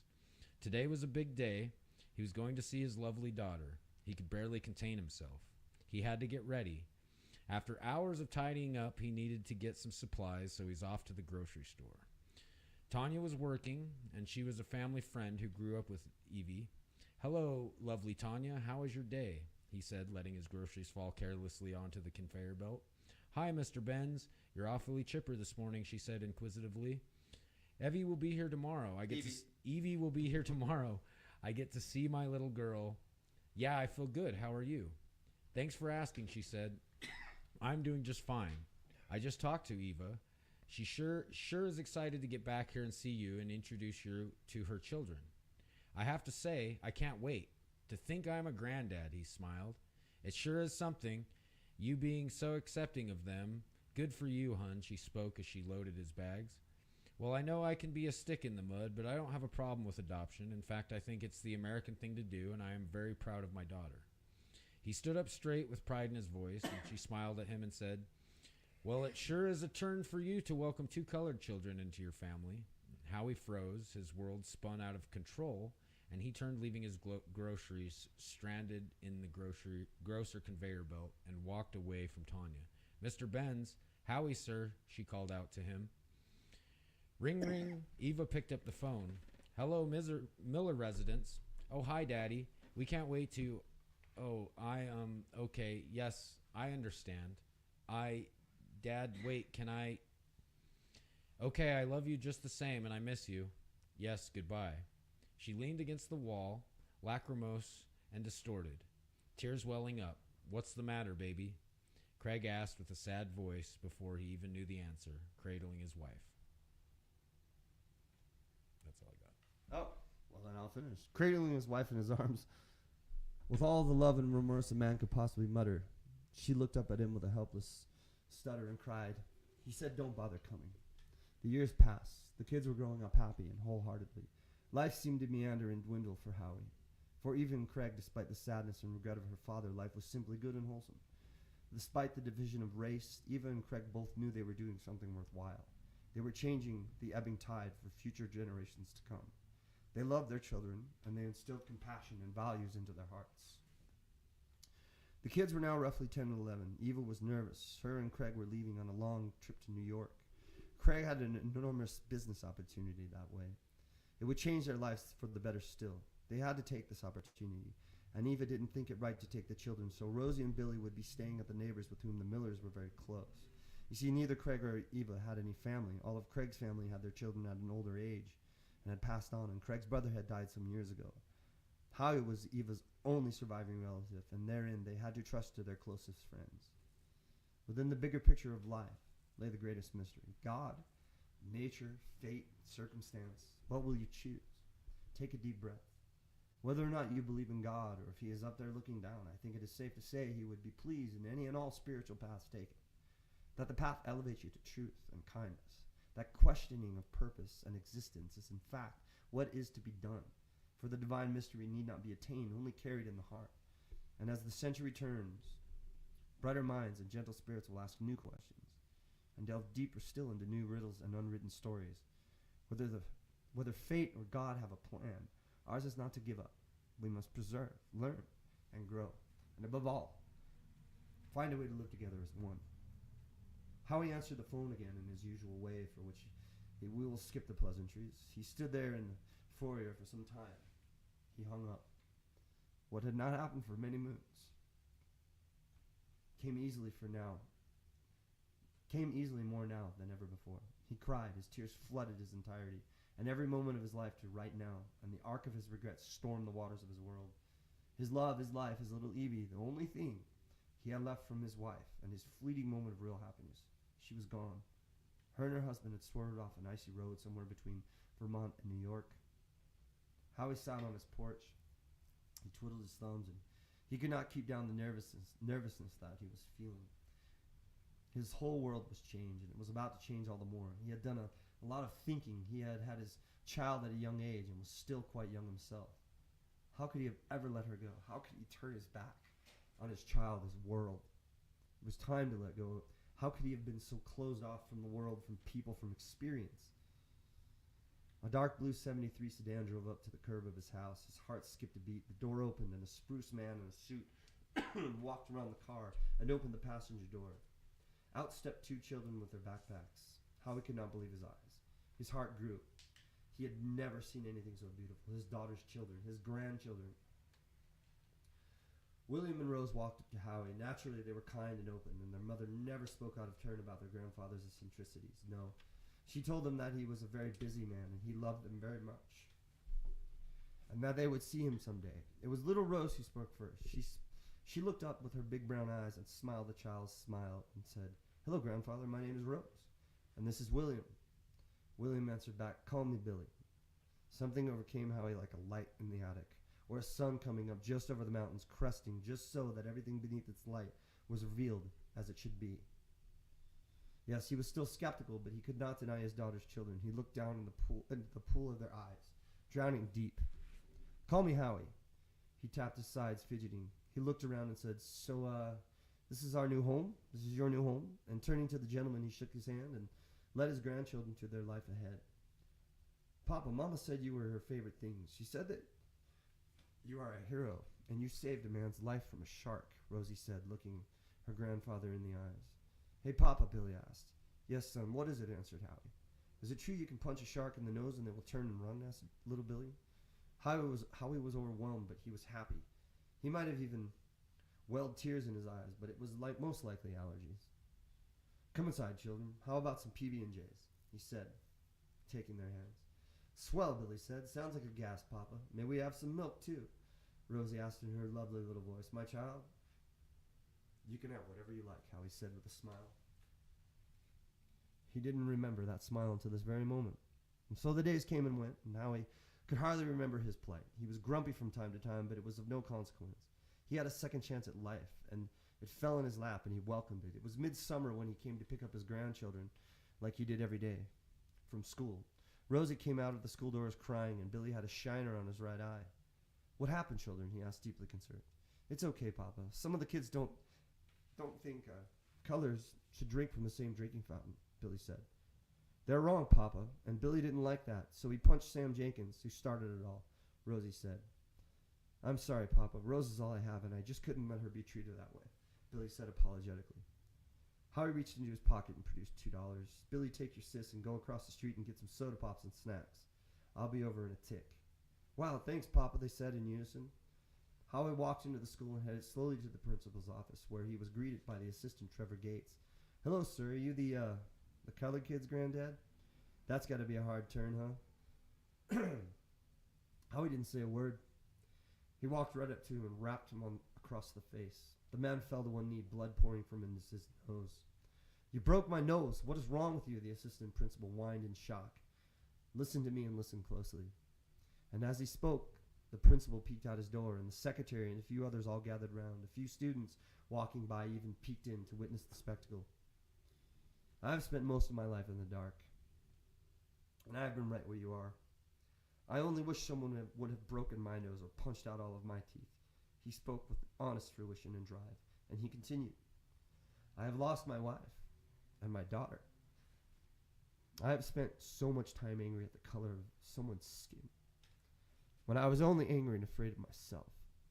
What we have done, what we're doing, isn't right. We are all in this together. The only choice we're all going to face before the end is the choice to stand together. I'm going to make you a promise, and I want all of you to listen." He looked around the room, and he made sure all eyes were on him. "If I ever hear of my grandkids being slandered, disrespected, or even looked at wrong," he paused. "Hell, if I hear of any of these children being mistreated simply for the color of their skin, I will come back here, and I will break more than just noses."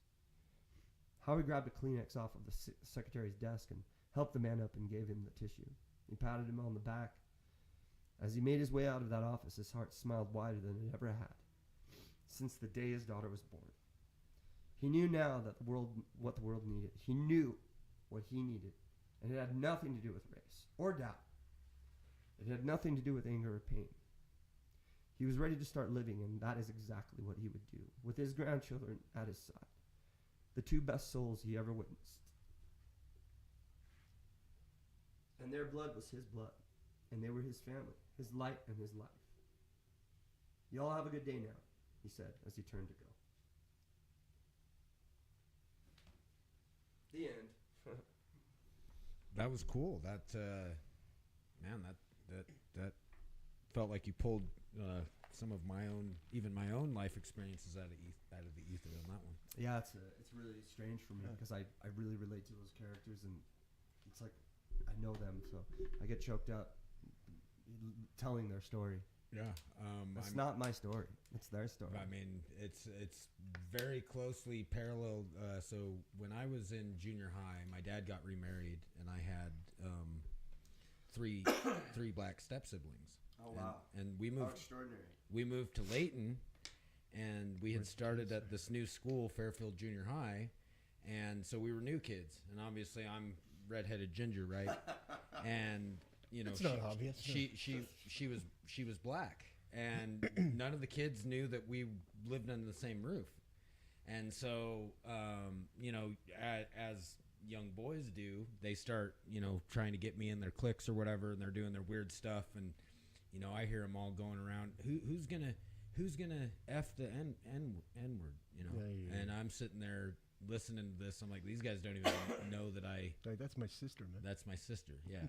And so I popped him in the nose and started getting in fights. And it was like we had just left West Valley because I was getting in too many fights out there and getting into trouble. And so it's like, you know, I'm brand new school. I'm already getting fights again. But it was always over. For your sister. It was always over stuff like that. Well, I mean, I proceeded. It was like the whole next year. I mean, those guys they'd come try to find me before school and get me on my walk to school and all that kind of stuff. But yeah, I mean, like, it's great. That story just like vividly brought back a lot of old memories that, you know, I really hadn't even thought about since I have to believe in my life that you know, racism, hate, it comes out of miseducation and you know, being misinformed. And I have to believe that a lot of people don't have hate in their hearts and they just don't understand. Well, a lot of hate. I mean, hatred usually comes from hatred of self. You know, firstly. Agreed. And you know, so you said that line. It's like, you know, I just didn't understand myself, and you know, I was angry at myself, and I think that's in my experience of observing it and kind of having a very unique view as, you know, this weird ginger guy. But seeing it in that very stark way where it's like you just see, you get to hear the things people actually say when they think nobody's listening, kind of thing. And it's crazy how, I mean, so often it'll be just for laughs or just to show off to friends, and it's just like this social hierarchy that's been created, and because people get social kudos because of what they're putting out there, they continue it, and it grows into this big, ugly monster that starts infecting all of society, when really it just begins on that very just like, oh, that guy thought I was cool and that guy's popular, so I'm going to keep on saying this, you know, saying things that it's hard for me to imagine that anybody truly is like really racist if you got down to people's hearts. I mean, I just think it's like, well, for the people who experience it more than you or I, like white folk can speak to that more. Well, right, but it's very esoteric. It's very real, but it's, you know, there's something there that it's like, you know, everyone somewhere in there has a good heart. And like one of my favorite quotes is from Martin Luther King, and he said, you know, there's some good in the worst of us, and there's some bad in the best of us, and the sooner we understand that, the easier it is to love our enemies. And that's one of my favorite quotes that kind That's a great quote. of rings towards this stuff. But yeah, that was a fantastic story. Yeah, it was great. Thank I you. had an itch in my throat, so I'd step outside. I'm like, I'm going to cough all over this.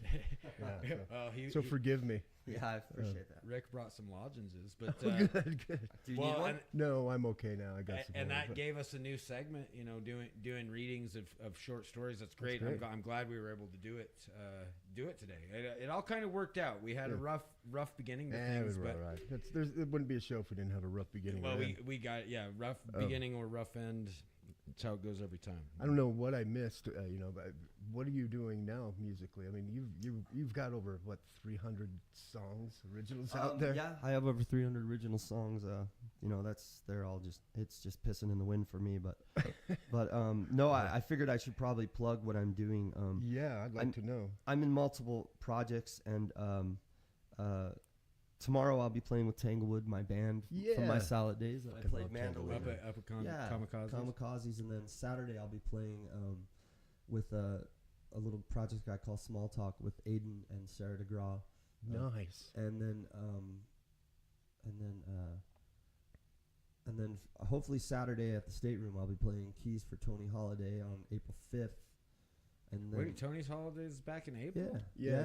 We've been discussing. I'll be with Jim Bone. Well, I thought he was here in May, so I've been talking to him about May. Yeah, you're doing the Jim Bone show? Yeah, I'm gonna do a couple songs on the keys April 11th with Jim Bone. The big show. Yeah, State and then my new band, the Black Daisies, will be at the Hogwall on April 12th. Hell and yeah. I play through Moab all through the season a couple times a month these days. I play keys for Meander Cat. Sky and Crow will be playing soon. We'll be at Arts Fest. We'll be in Moab and a few places locally around Salt Lake in June. And the Black Daisies is my main band that I'm focused on now. Love that name. There's Bad Feather is going to be doing a reunion show soon. Hell yeah. And hopefully we'll get Lab Coat soon too. Well. There's I'm talks. just gonna talk about Lab Coats. I've been recently just become a fan. Jed. Yeah, I played him that one Ulysses song. He's like, who is this? I sat and played drums to it too. I'm like, man, this is awesome. Yeah. He's a great. Not enough drummers in the world. He's a great drummer. I beg to differ. Last night I went to the open jam, signed up. There were Where? Morgan. It's at Bar named Sue in Woodville. And there were more drummers once again than there were guitar players. No way. Yeah. Shit, I need to go once there. again, don't ever tell me there's a drummer shortage in this town. And they were all fantastic drummers. Well, that's why, I mean, because Ryan ends up playing. I mean, he's played with just about everybody too. He's always like, I played with that guy too. It's kind of we're at we're at least 2 to 3 degrees separated. I'm sure. Yeah, that's well. Awesome. I mean, he was the caretaker that first Uncanny's we did at River's Edge. I've also played. He was the caretaker there during that. You were? And he was in Starmy. Oh, you were in Starmy. Okay, I knew I knew. Yeah, I love that band. That's usually where it comes from. I love that band. What a great rock and roll band. Thank you. Yeah, that's awesome. I mean, I just become a fan of it. It's just crazy, like how I didn't become a fan earlier. Yeah, I was really surprised. I was like, you don't know Rick? Because everybody you play with, or everybody I've played with, or am a fan of, or good friends with. I mean, like Jim Bone and. I generally don't put myself out there. I don't really.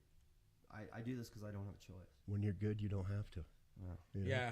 I mean, he doesn't. No, really that's not true, man. Promote your He's kind band. of just out there, but that's not true. Don't do. You promote your band, push your music. I mean, I do a certain level of promotion, but again, like social media and the whole chicanery of that whole. Just the energy of it.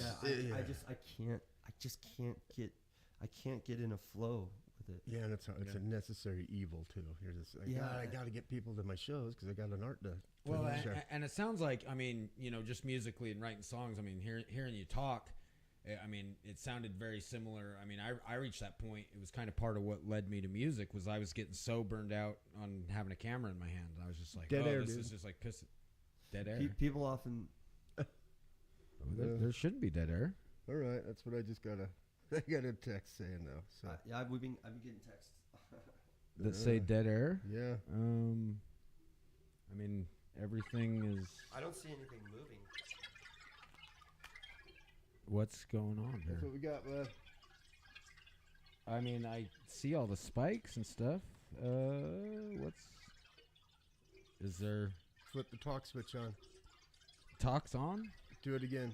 Reverse it the other way. Okay. That's kind of cool, though. Yeah. Talk. Yeah, what is that? What's going on here? You on? Hello? I don't know what's going on, Jed. I don't know either. That's hit the top button. Did the system just like decide to crap out? Hit the other button. Now do it the opposite direction. Hit the button on the board. Now talk.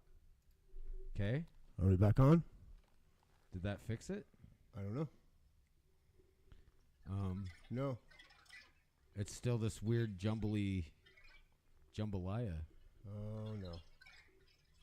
Are we getting our next weird thing? I don't know. I would help. I don't know how you have this connected over there. I mean, there's nothing. I mean, it's connected just as it always is with the mics. So Let's see. I need to call John now. Maybe I need to shut this down real quick. Let me see if I can put a song on and that'll work. Yeah, I'd put some music on if you can, as much as you can. That sucks. That was good gold, man. I wanted to plug in your stuff as the main purpose. Yeah, hopefully you got the plugs.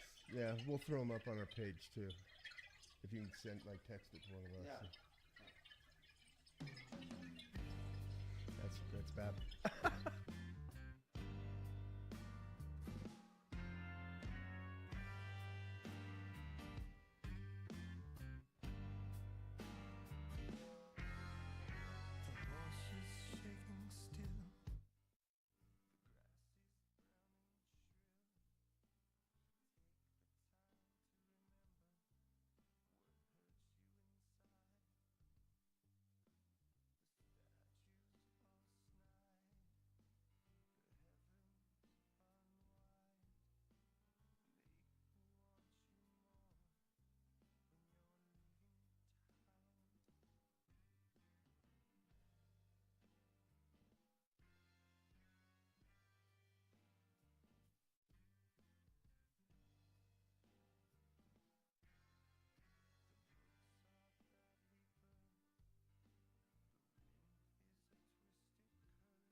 Well, it wouldn't be a show without, let's see, where am I getting the, talk. Why don't I have any sound here?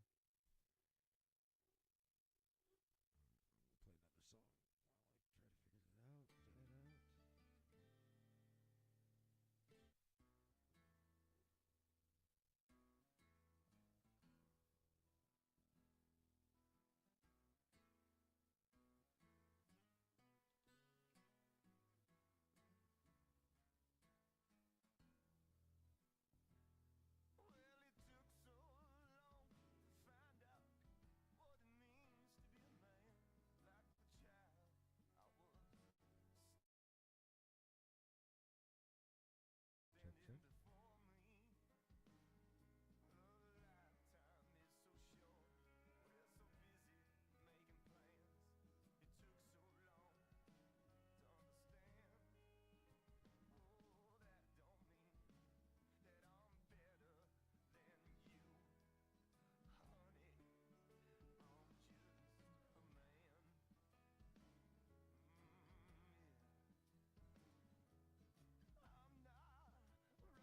nothing.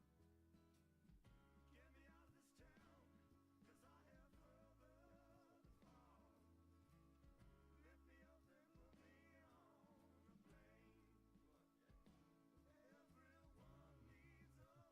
down. And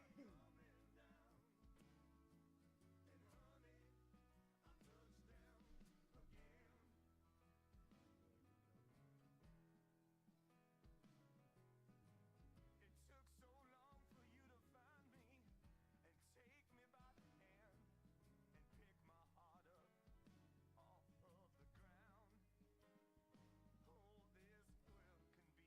they said they're here It in will this give you a lover and then turn you upside down. Well, that's just life's toll. It's nothing personal. Pick yourself up and do it again. Ooh, I'm just an unlikely angel looking for my wings.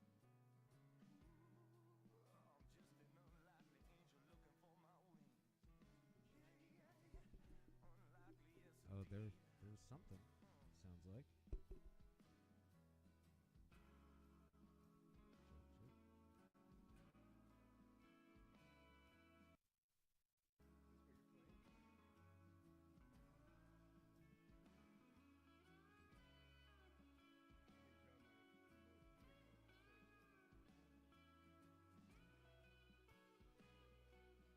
Well, did you click the listen now thing?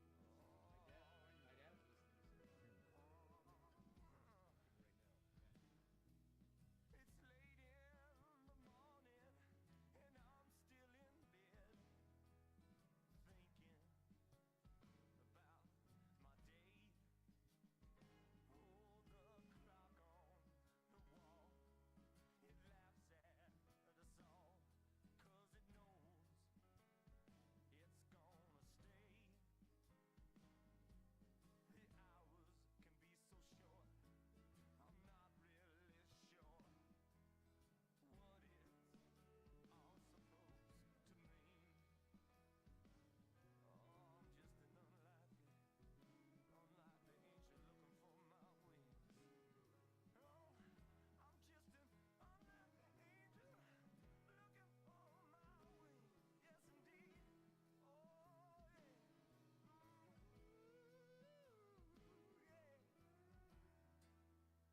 let's apologize. We had a little bit of a.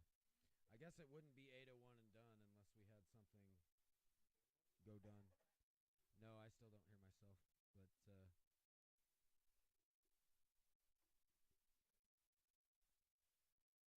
nope. But yeah, there's still nothing from me here. But we got. I mean, as long as people can hear me on the air, it doesn't really matter. So. Check. I can't hear myself either. But everybody else can, so we don't need to hear. Yeah, we can hear it on the stream, so I guess we just don't need to monitor ourselves. We're just gonna trust. Lovely voice. We're gonna trust that our voices are coming through. So anyway, to recap, we've been here with Rick Gerber. Talking a little bit about. We read one of his short stories. Heard if you. Hopefully we got that right. I'd like to know where cut. But we did plug some of Rick's gigs coming up.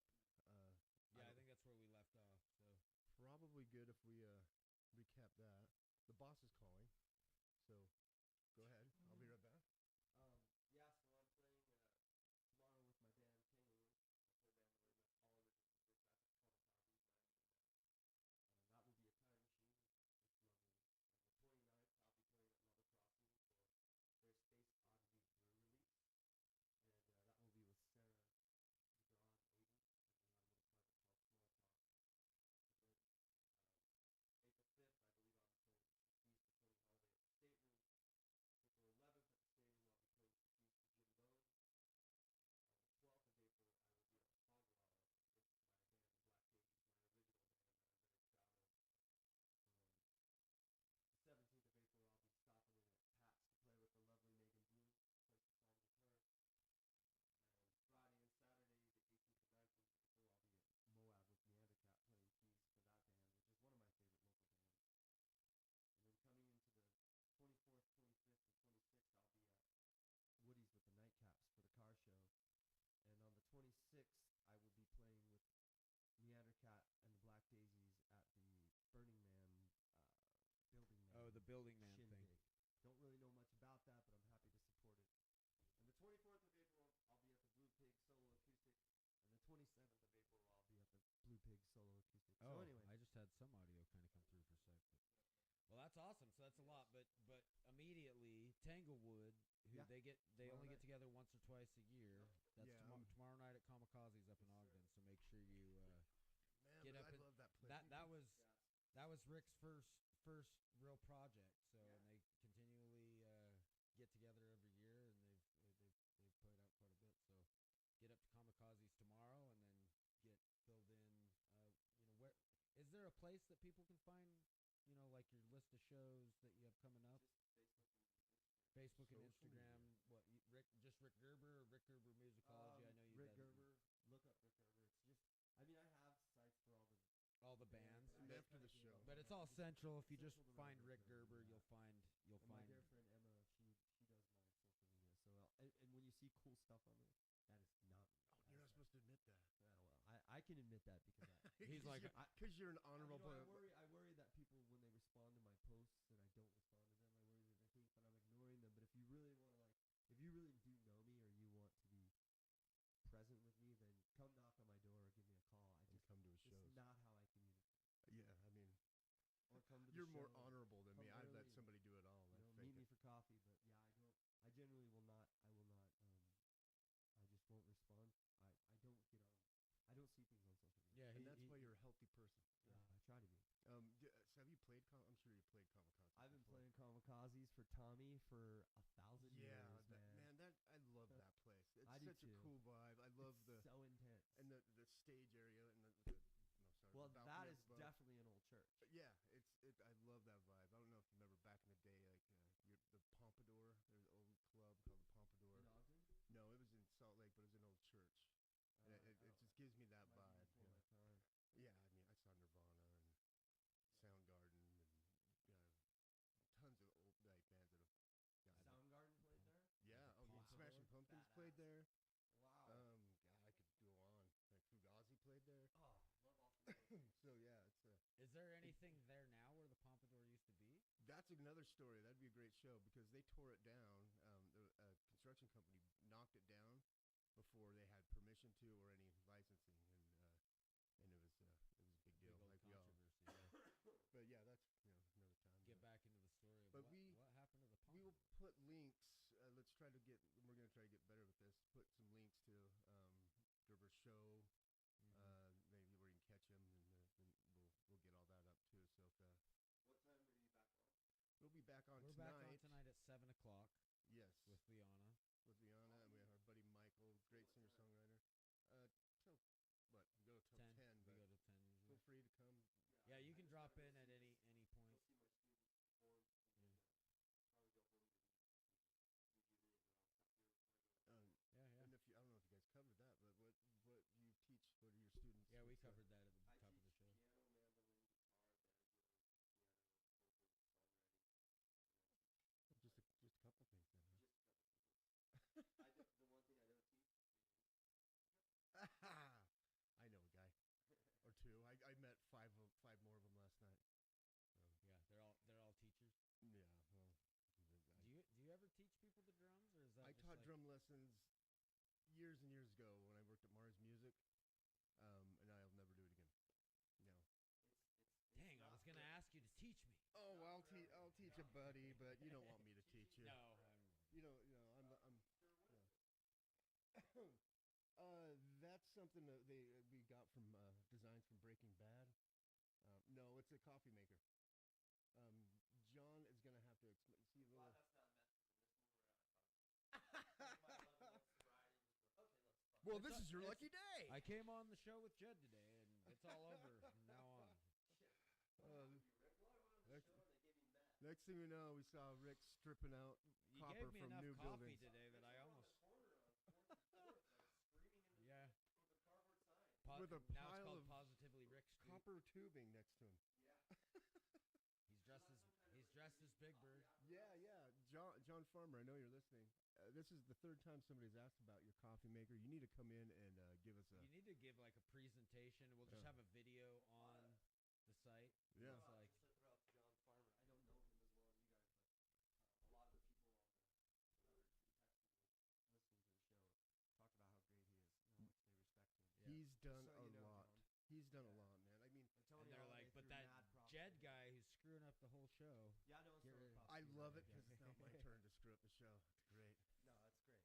But I'm taking my captain's chair back tonight. Oh, I would be glad. This was way too much stuff for me to handle all at once. I was like, I'm playing like stuff, Rick stuff, and I'm trying to, and I got a like live Jed. stream going up on You would be YouTube, terrible as a bingo host. Jed, you did great. You did great. I can't do bingo. There's no A12. Where's the 12? Why does the audio not work? Why can't I hear anything in my headphones anymore? Anyway, I apologize for the couple snafus, but we got, I think we got some great stuff, and I think, we'll wrap it up with some music, and we finally got Ryan to show up. I guess we got to give him some crap for being the guy who, I was like, oh no, I'm getting the no call, no show thing. Like, I can't get a hold of Ryan. Is he okay? Somebody go knock on his door. Yeah. So Timmy did come knock on my door, and he told me he was going to. I just couldn't respond. I had, my Thursdays always end up something a little wild. What I gotta happens stop when you going to work the with these old dudes is... Yeah, and I got to stop going to the open jams at Bar Named Sue on Wednesday nights. I mean, I don't go and get hammered, but there's so many cool people there, and then, Cam, such a cool dude. Wednesday nights are... The one on Foothill or? No, the one on Foothill. The one on Foothill. Foothill is Tuesday nights. I go to the one in Midvale every time because it's 2 blocks from my house. Yeah, I don't go to bars. Yeah, it's I the don't only really. time. In fact, that's where me and Rick reconnected. A few months ago. Neither one of us hardly ever go to bars, and then I walked into. Gosh, where the heck was that? Was Bar Named Sue in Midvale, wasn't it? No, where the heck was that? Anyway, we were somewhere, and you were like just sitting at the bar. I haven't seen Rick in ages. Yeah, you were there with Mikey. Yeah, I was there. I got dragged there by Jim Bone. Yep, you were Jim, I'm dragged not by- going to the bar. Come on, just That's go. funny. Yeah, and those I are had the the two same guys that got thing. me to go to the jams. Jim Bone will drag you. Jim Bone and Mikey, the ones to that hell taught and me. heaven They'll and back. drag you. Yeah, They'll drag you. So Mikey dragged me down to that. Yeah. Heck, I even think I played bass that night. Oh, I think yeah, he made me I'm play pretty bass sure I that was night, and leaving I as was you were getting there. 'cause and I was I like, can't be here. I was like, I don't want to play bass, and then he's like, no, just do it, man. And I like played bass based on like "Achy Breaky Heart" or something. And Nice. hell yeah, this is the worst. Do you know how many times thing I've I've played ever that done. song in my life? I Well, don't I've even only played wanna- it once, growing horribly up, on listening bass. to like like No. Soundgarden and all that stuff, and like listening to that music and listening to the Pugs and listening to all that music. I couldn't stand '90s country. Oh, I And couldn't. now I e- hear well, it, and it's like magic to me. I'm like, it's so good. And There's I love something that. different. Well, there's something cool about that flat, like sound and drum. Yeah, you know? dude. It's Like, there's the production of it is it's it's all its cool. own. It's That's that funny. one little niche of that country music from that. I mean, of course, country music from the '60s and '70s is mine. Oh yeah, yeah. Is I mean, my blood. but that's a given. But like to find the beauty in like that late '90s, mid '90s good. country, it's I a adore niche. it now. But I love that I didn't like it before, you know, and now I have this new. Oh yeah, I couldn't stand Garth Well, Brooks back in the so day. Now coming I'm like, coming I'm like, soon, yeah. Rick's Dude, the Rick's production new of that country is- project. is otherworldly. Yeah, that's It's awesome. stellar. All right, let's start a country band, Rick.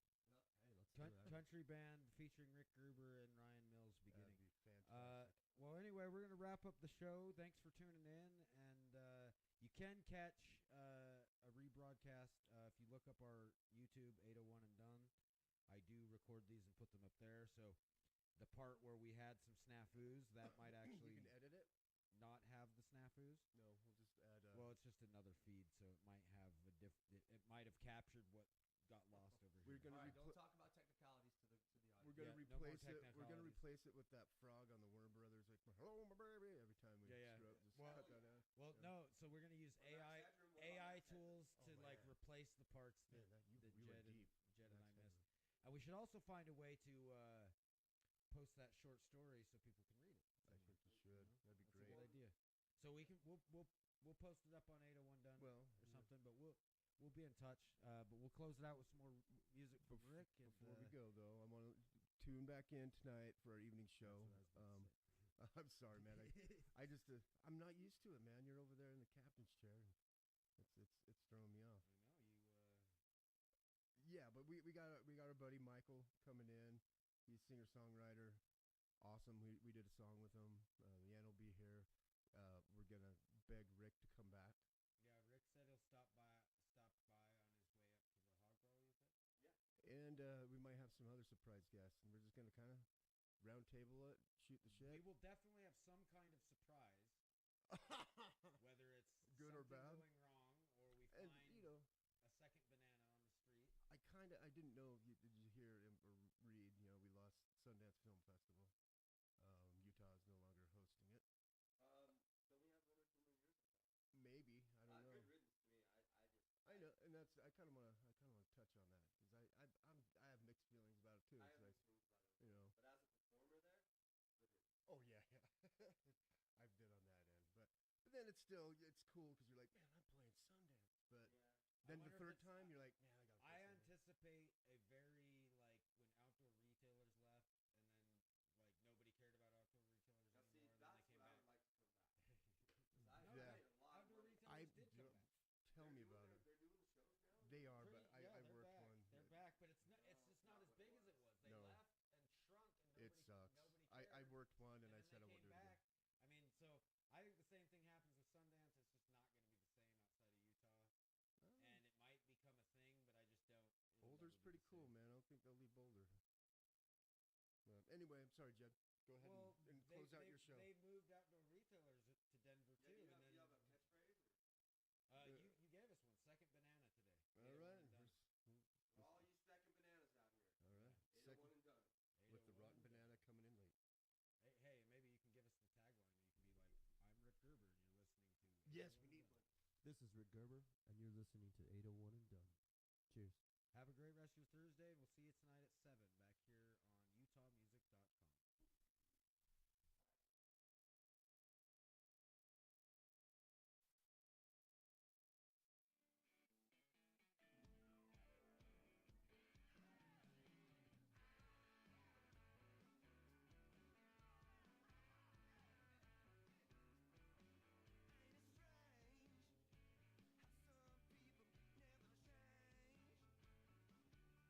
change?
Radio Voice time. This Thursday, March 27th, 801 and Dunn is turning up the volume with a true Salt Lake legend. Rick Gerber. You've seen him in Tanglewood, Ulysses, and Bad Feather, and if you spent any time in the local scene, you already know. From dive bars to desert stages, Rick's been putting out raw, honest music for decades. We'll be spinning live tracks, digging into his catalogs, and hearing from the man himself. Thursday between 11 a.m. and 2 p.m. only on 801 and Dunn. Utah Music Radio.